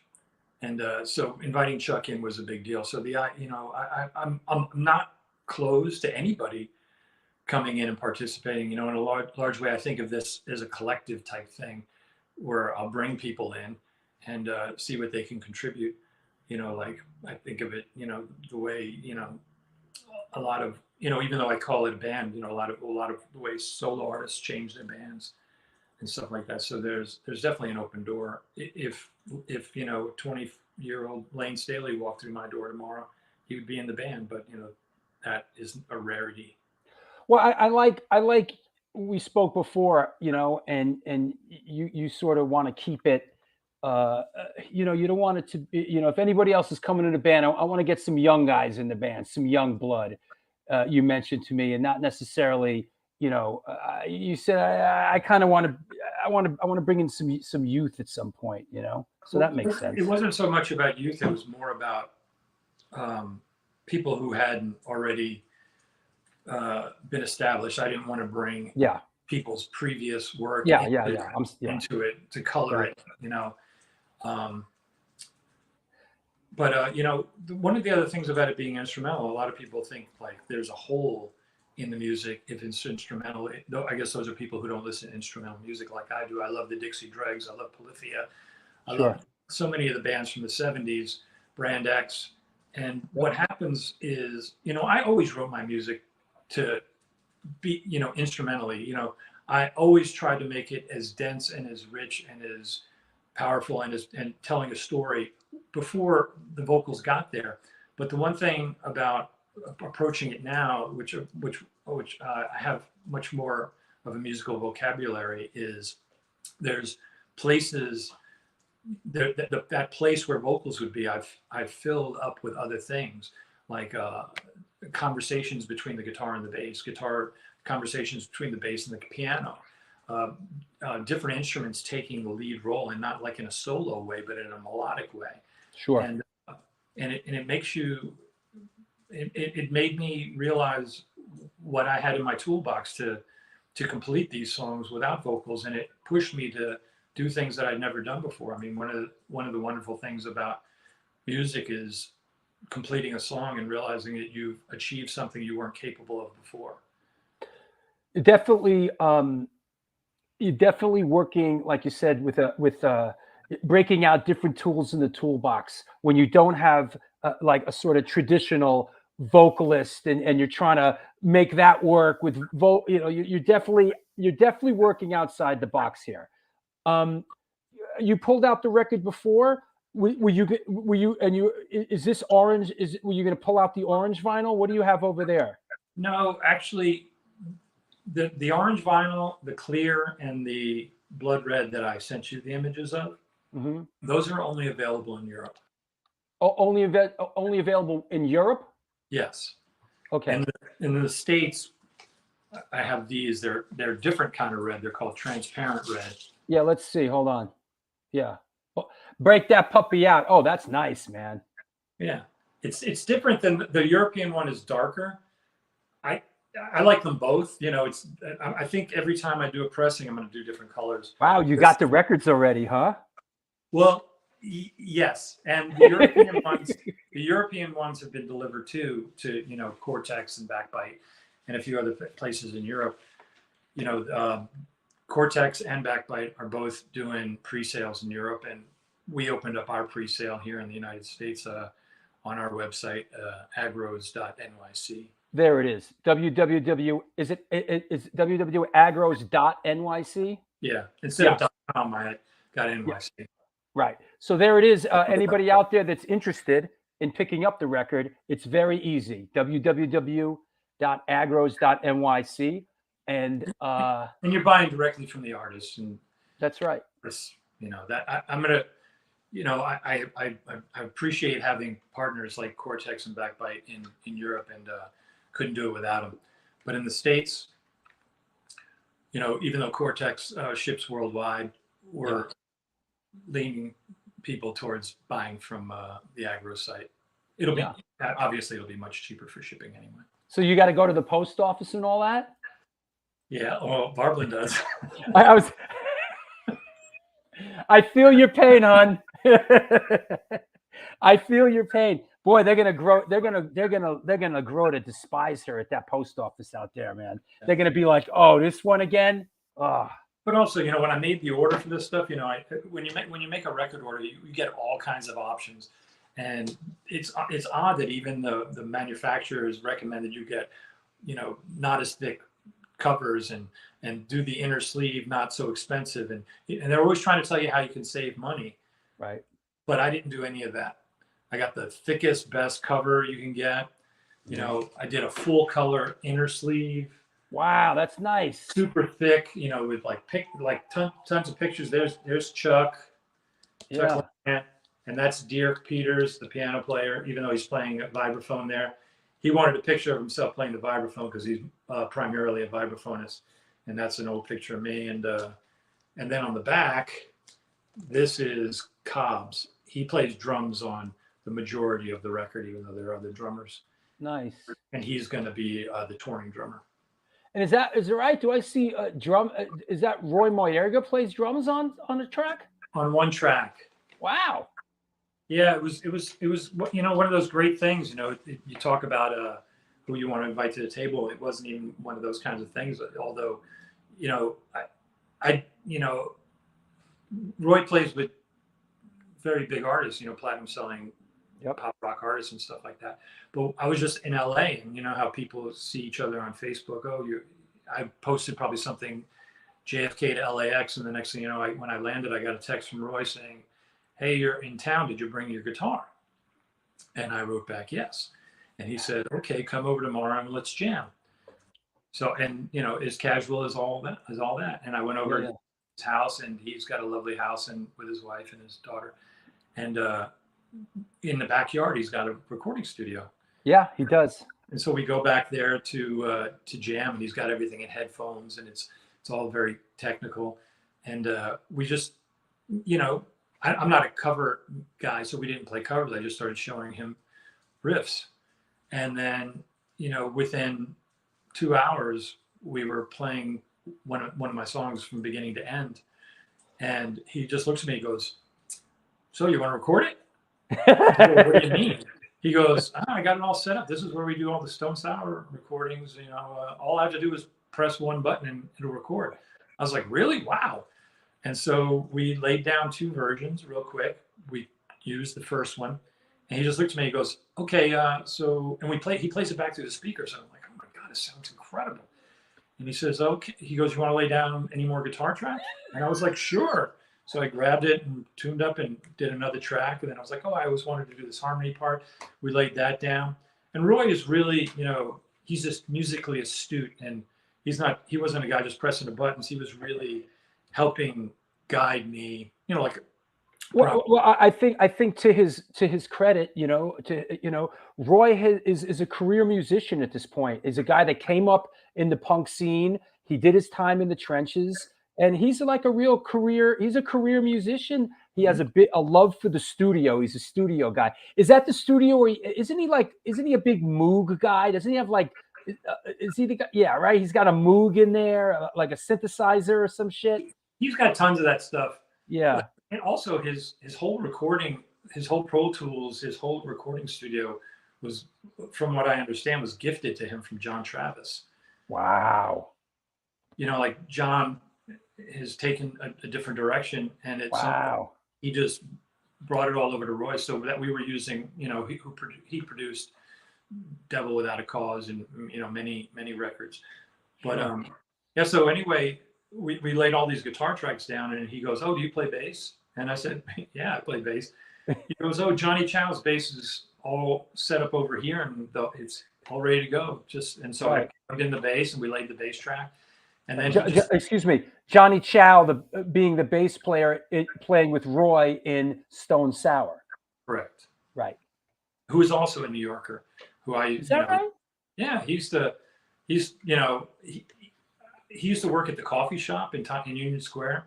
I didn't know that. And I used to go hang out there during the days and like drink coffee and talk shit with him for hours for like a long time. I didn't know Johnny Chow was a New York guy. Huh. And then, you know, he lives up in Buffalo now, but so yeah, we laid down the bass tracks, and Roy did a little rough mix. Mm-hmm. And I was like, "I can't believe this." And he goes, "What?" I said, I've been struggling to get something on tape for 2 years with some of these guys that I've been playing with. And I've been in your studio for 3 hours now, and this sounds like an album." Fucking Roy boy. He leans back in his chair and he goes, "You're just not playing with people on your level, bro." I was like, okay. He goes, and he said, "You know, if you lived in LA, we'd be in a band together." And I was like, "Yeah, okay, well, that's a whole other story." Yeah, anyway, I'll pass on the LA part of things, you know. So you know, the day was complete, and I put my guitar in my case, and Roy's like doing what people do at their board, and all of a sudden he pops out this thumb drive, and he hands it to me, and I go, "What's this?" He goes, "Oh, it's the session." And I was like, "That's amazing." I said, "Jesus Christ, if I lived in LA, I'd have an album recorded in like a month, just coming here to jam it." And I was leaving LA the next day. And he just handed, you know, like the kindness, you know, just handing me this thumb drive. Here's the Pro Tools session. But, you know, I did that jam with Roy for fun. Yeah. And I was playing with Cobbs in New York, you know, so I took this thumb drive and I just threw it in a drawer, literally in the drawer of my desk. I mean, this was all like 5 years ago. Right. It was like way before the pandemic. And I just threw the drive in my desk and just forgot about it because I couldn't see how I could use it. You know, eventually, you know, and we didn't play it to a click. We played it free time, so it wasn't like you could just go in and re-record the drum. So I just threw it in a drive.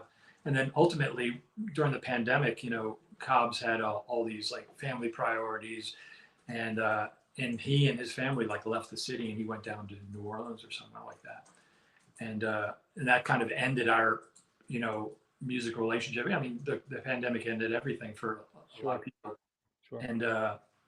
and so me and Cobbs hadn't reconnected, but when I was throwing the album together, I was just trying. Oh, I got this old track. I got this old drum track here. I got this, and I was just assembling things that I could get together to make the record, and the very last thing was, I told Vin, my engineer, I was like, I have this old Pro Tools session. You want to listen to it? See if we can, you know, see how it sounds. And he threw it up, and he just, I mean, he didn't even do anything. We just listened through his speakers, and it sounded so great. And I said, okay, let's bring Dirk in here. And we brought Dirk in and put in piano. And then I added a few guitar harmonies. And then I was like, let's send the track to Chuck. And Chuck wrote this incredible, I mean, the best solo. Cool. I told him, I was like, to me, it's one of the best solos I've ever heard. It was resurrected. That's great. And it was another one of his crazy, you know, Chuck Lenahan multi-layered solos, and it became this thing, and that's on the record too. It's called Fearview Mirror. Well, I think it's a testament, which is something you and I have experienced many times when we work together. You never know when the magic might happen, right? You just never know. No, absolutely. It's you know, it's one of the things I say often. You know, inspiration is for amateurs. You know, sometimes you just sit down and do it because the opportunity is there and the tape is running. I didn't say to myself, oh, you know, I can't lay anything down. I have to be prepared. I have to work on it. Right. You know, it was like, the song was only a little different than I walked in the door with it. You know, like when you hear it, I'll make this part a little longer, that kind of thing. So, but I still didn't make any excuses because I didn't even know what it was going to be for. I just figured we'd hear it recorded, and even when me and Vin took it into the studio, we edited it more. We made certain sections longer. I needed Chuck's solo to be a little longer, so I made that section a little longer, and that kind of thing. Let me ask you. Let's change gears a little bit. Our friend Al Burrill up in Boston, SSD Control, said, "I've always contended that colored vinyl has more bass response." Any thoughts on that? You know, Al. Hello, Al.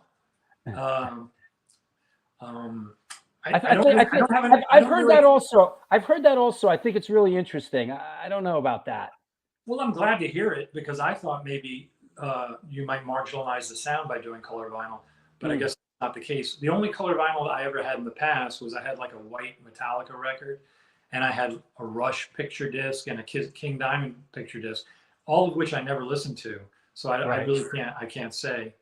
But, you know, I did listen to this loud at Adam Cardone from the Toilet Boys house because he has quite a good stereo out in Rockaway. Mm-hmm. And we listened to it loud, and we listened to it a couple of times, and it sounded pretty great. Good. I remember Murphy's Law being colored vinyl for some reason back in the day. Right? I saw it the other day when because I played a couple of songs with Murphy's Law at Brooklyn Bowl, and Schnapp was the DJ, and so of course me and Barblin stood in the DJ booth with Schnapp, and eventually he played something, and he put the Murphy's Law vinyl on, and it was green. Right on. Hey, Astoria Lou says, I pre-ordered the CD. I like that it's an instrumental album. He says, how many minutes is the whole record? 33 and a half around. 33. It's longer than Diver Down from Van Halen, that's for sure. It's longer than our record. We just did 12 songs, and I think it runs 21 minutes. Well, you know what the funny thing is, you know, I guess I have this idea of how long I think an album is supposed to be. But when you're pressing the vinyl, they make such a big deal about each side of the record not being longer than like 15 or 16 minutes. Yeah. They're like optimal sound quality. You lose quality if you, Right. Yeah. So we pushed it so we could get the maximum amount on each side without marginalizing any of the sound quality. Yeah. And to be honest with you, I mean, I had 2 other songs recorded, but they didn't feel like they were part of this collection. Yeah, you want to keep it cohesive, and you right, and you want to make a sort of a cohesive statement. So yeah, I There's guess definitely a variety. There's a couple, you know, like the last 3 songs that I haven't done videos for yet. They definitely, you know, they flow into each other, but they definitely one of them feels like it's a good segue between Chaos Magic and City Kids, and then the other 2 songs, The Fear of You Mirror, the one I did with Roy, and Best Destiny, they definitely take a turn, but they still maintain like heavy, aggressive, really good guitar rock with great piano and great drums. And, you know, musically, there's this whole tag team effect of all the instruments taking over for a bit, the drums doing this and the piano doing that and the bass doing that. And they all get dominant roles, you know. What I did was I just really applied myself right before I would do the bass track, I would just play nothing but the bass for weeks and, you know, put on the bass player hat and only think about the song from that perspective. And same thing with the guitar. And when I did the solos, there's, you know, quite a bit of guitar solos now. When I had Chuck do those, it kind of inspired me. One of the solos that he did, he sent me this solo that was about this long. And for some reason, like the first section and the third section and it was in sections that were really good, and then me and Vin kind of cut out spots that we didn't think were as great, and we sent it back to Chuck and said, "Okay, fill in these spots." And then Vin was sitting there like this. He goes, "Why don't we just fill in the spots right now?" You know, Chuck's always going to take 3 days. He always takes. It's like that's his 3-day thing for bring a solo back. So you know, if you don't like what you're playing, you know, don't use it. So I sat down and you know, I got to tell you, playing back to back with Chuck is very, very, very, very difficult. I mean, it's very challenging. So I tried to approach my solos doing exactly the opposite of what Chuck was doing, as opposed to like doing this kind of like harmonious athletics. I concentrated on simple melody and vibrato and things like that. And we ended up doing this like after I laid the solo all those solo spots in, it sounded really beautiful. It kind of like, it almost like Chuck would set the tone and then I would bring it down and then he would bring it up. And it creates dynamics, right? I mean, yeah. And it's a really cool, like it's very much in the Judas Priest, Aerosmith vein. Like I used to love Joe Perry, Brad Whitford, and KK Glenn. I was thinking the same thing. I was thinking Judas Priest. Yeah, how you know? That song's called Skateboard Fight, and I've already shot myself and Chuck doing the solo section. It's kind of like a cool, like over the hip gunslinger type vibe. Sure. I got. Excuse me. I have a quick story before I pop this question up. Recently, I saw this sort of. I think it was like a Frank Zappa interview where he said in his family, when something needs a name, they bring it to him, like a dog or a cat or a song, and that's what I thought of when Pizza Bacon Cheese said, Paris, how do you come up with song titles on instrumentals? That's a really good question because I hadn't done it before, so I found myself. Well, here's the thing. Whenever you come up with a riff, even if it's a singular riff, I usually name it, so people know what I'm talking about. So when we go in a room, I don't say, hey, can we play? You know, I say, can we play that riff? And a lot of times it'll be, you know, like, can we play? Like I have a riff called Mike Starr, you know, named after Mike Starr from Alice in Chains. It reminds you of him or the way he plays. Yeah, it reminds me of Mike, and also there was a brief period of time where Mike and I were talking about him playing in Agros. Right, you guys were friends, yeah. Yeah, we're friends, and so yeah. But yeah, so I name all the riffs, and then as they start to take shape, not necessarily like when the Cro-Mags got back together back in '96 or whatever it was, yeah. And we got together in a room, and we worked up one of my songs like that first day. We just started calling it First Day.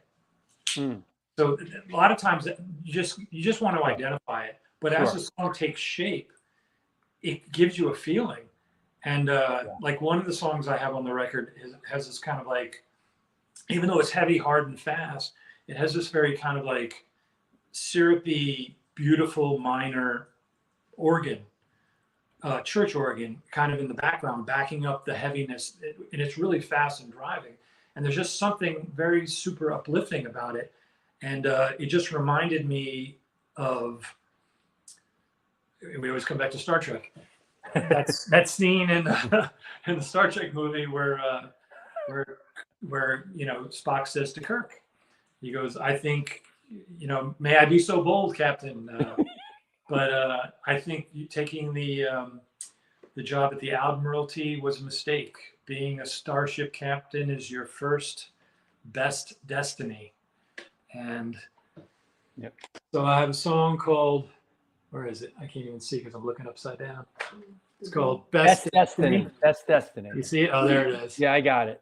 Yeah. Because you find yourself in life being distracted by different passions.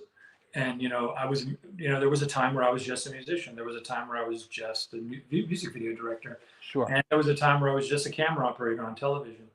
And you find yourself sidestepping your talents. And not that I feel like music is my best destiny, my first best destiny. I feel like they're all kind of related. But I always, when I wasn't playing music for a long time, I always felt like a whisper in my ear, like you should be ashamed that you're wasting this thing that somebody else would love to have as their primary set of talents. So that's why that song is called Best Destiny. Cool. There's this, the second half of City Kids is called Ghosts of New York, which is something I think you and I talked about once, Drew. It's like, I don't think there's a street corner on New York City I can stand on without memories just coming to me. And I feel like I'm seeing like Eric Casanova at 14 years old standing in front of me, or Drew Stone, with his like Ted Nugent hair standing in front of the scrap bar going, "Bro, these chicks." or like I broke on that street corner. This girl dumped me on that phone booth that was there. Like that. It's like everywhere, man. But and we have discussed this.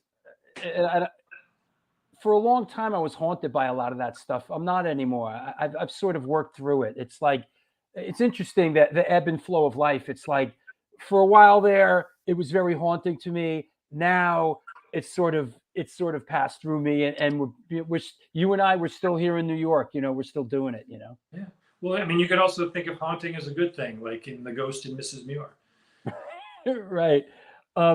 Ray, our good friend supporter Ray Hogan asks, do you have visuals for the videos in mind as the songs come together?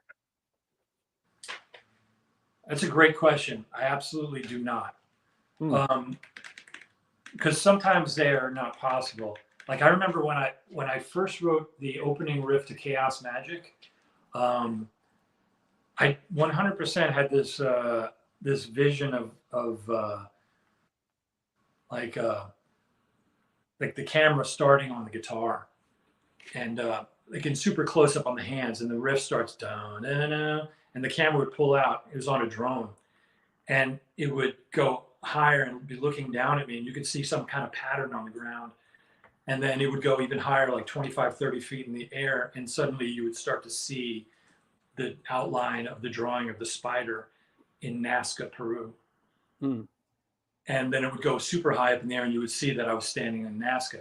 Because there's something and then I thought there could be another shot where, like I'm standing, the same kind of thing, and the camera pulls out and you're standing on the top of the Great Pyramid or something like that. I just saw something like that, which was impractical. So I redirected my ideas to encompass what the rest of the song showed me. So I definitely get these ideas, but as Drew and I have said a million times, if you only got one idea, you should get out of the business. So you've got to come up with another idea. So I did, and again, I went back to that whole idea that I really felt like the music has a regional identity. I certainly participated in forging that identity with my previous band, but you know, there's absolutely a correlation between my life here in the city and the music I make. And I just thought the visual aspect of it was important to make, even down to the color that Andrew used in here. You know, this is a very New York color, sodium vapor, way all the streetlights used to be. And that color to me is, you know, the color of my memories. Right on. I think I'd be amiss not to ask, is all this heading towards live performances? Are you going to get out there and sort of work this stuff out and live at some point? Absolutely. We just got an American agent, and we're looking at dates starting in July. And I told him to keep me on the road as long as he can, or until my next TV show starts. My dream thing to do is, you know, because I'm kind of like steady on 2 TV shows, would be to tour half the year, work on a TV show half the year, and just rotate like that. So if I could start playing in July, my next show won't start up for like another 5 months, and I'll have 5 months to tour. And in that time, in between, you know, maybe I'll make another record or make a 7-inch or something. Yeah. But Chuck Lenahan is part of the touring ensemble, and Cobbs and I have been talking, and that is a fabulous thing, because I really feel like Cobbs's drum voice is a huge part of the record. Even though the drummers on there, Cobbs is an extraordinary, bizarre talent, like Chuck is, and I'm happy. I'd happy to be standing in front of him with him playing stuff. And the bass player is TBD. I think that, you know, I think there's a large contingent of people that would come out and see you play. I think there's a large contingent of people that know and understand that a lot of that music that they grew up with, and a lot of that music that they loved, you had a big hand in writing and putting together. And there's a direct lineage here, you know, in the music you're making now. You know, you sort of hear that lineage, I guess. You hear that, you know, it's a continuation. I mean, if anybody enjoyed my previous band and they wanted to hear new music continuing in that vein, I'm the only place to get that. That's right. I mean, there's nobody else doing it. That's right. That's right. All right, man. Well, that was fun. Absolutely. Yeah. Hey, if you're around a week from today, we're playing the Bowery Electric. Come on down. Be my guest. Sunday? Yeah, Sunday. Cool. Come see me scream my brains out.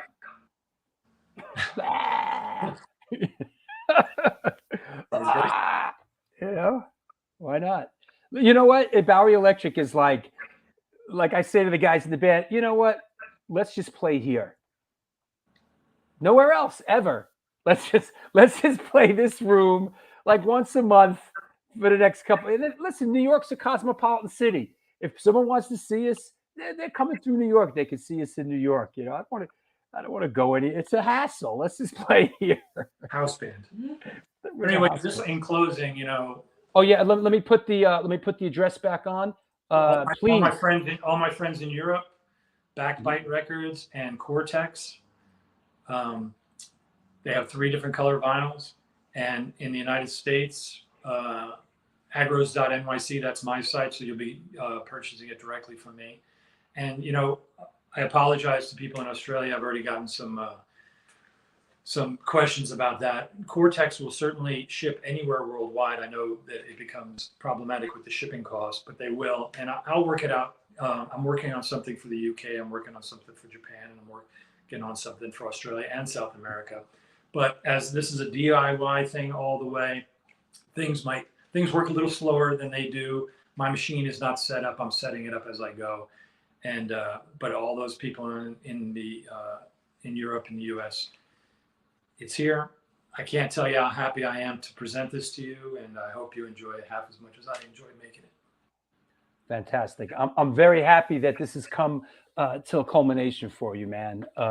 And I see good things down the road with this musical endeavor, and I can't wait to see you play live. Me too. I can't wait.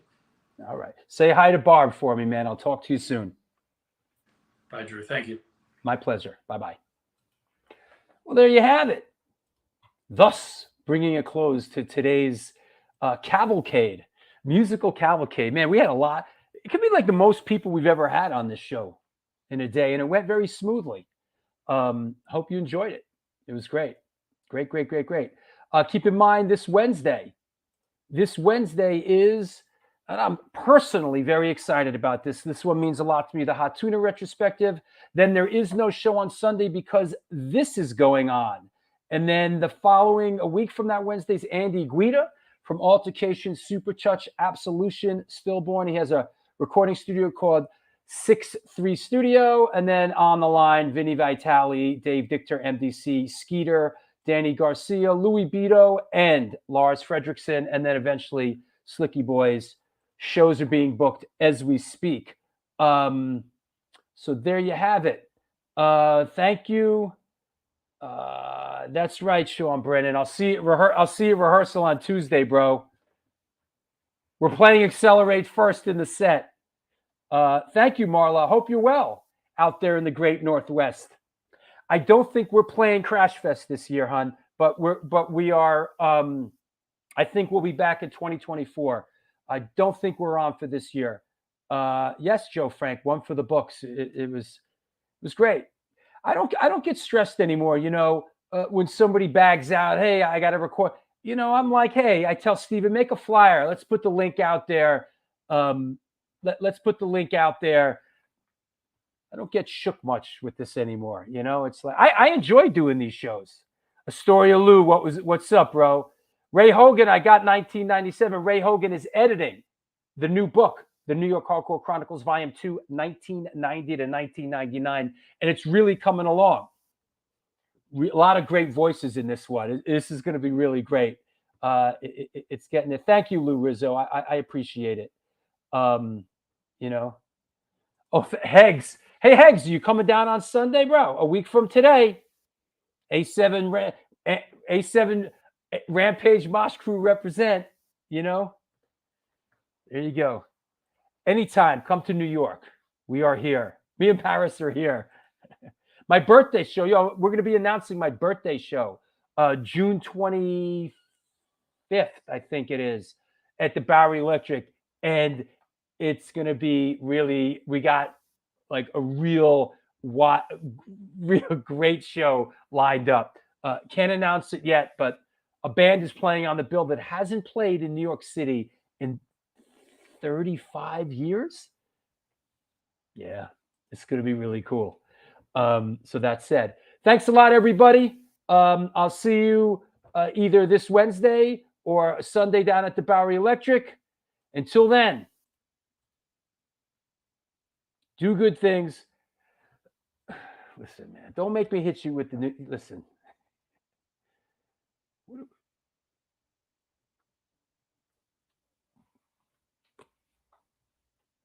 Don't let me hit you with this. Do good things and good things will come to you.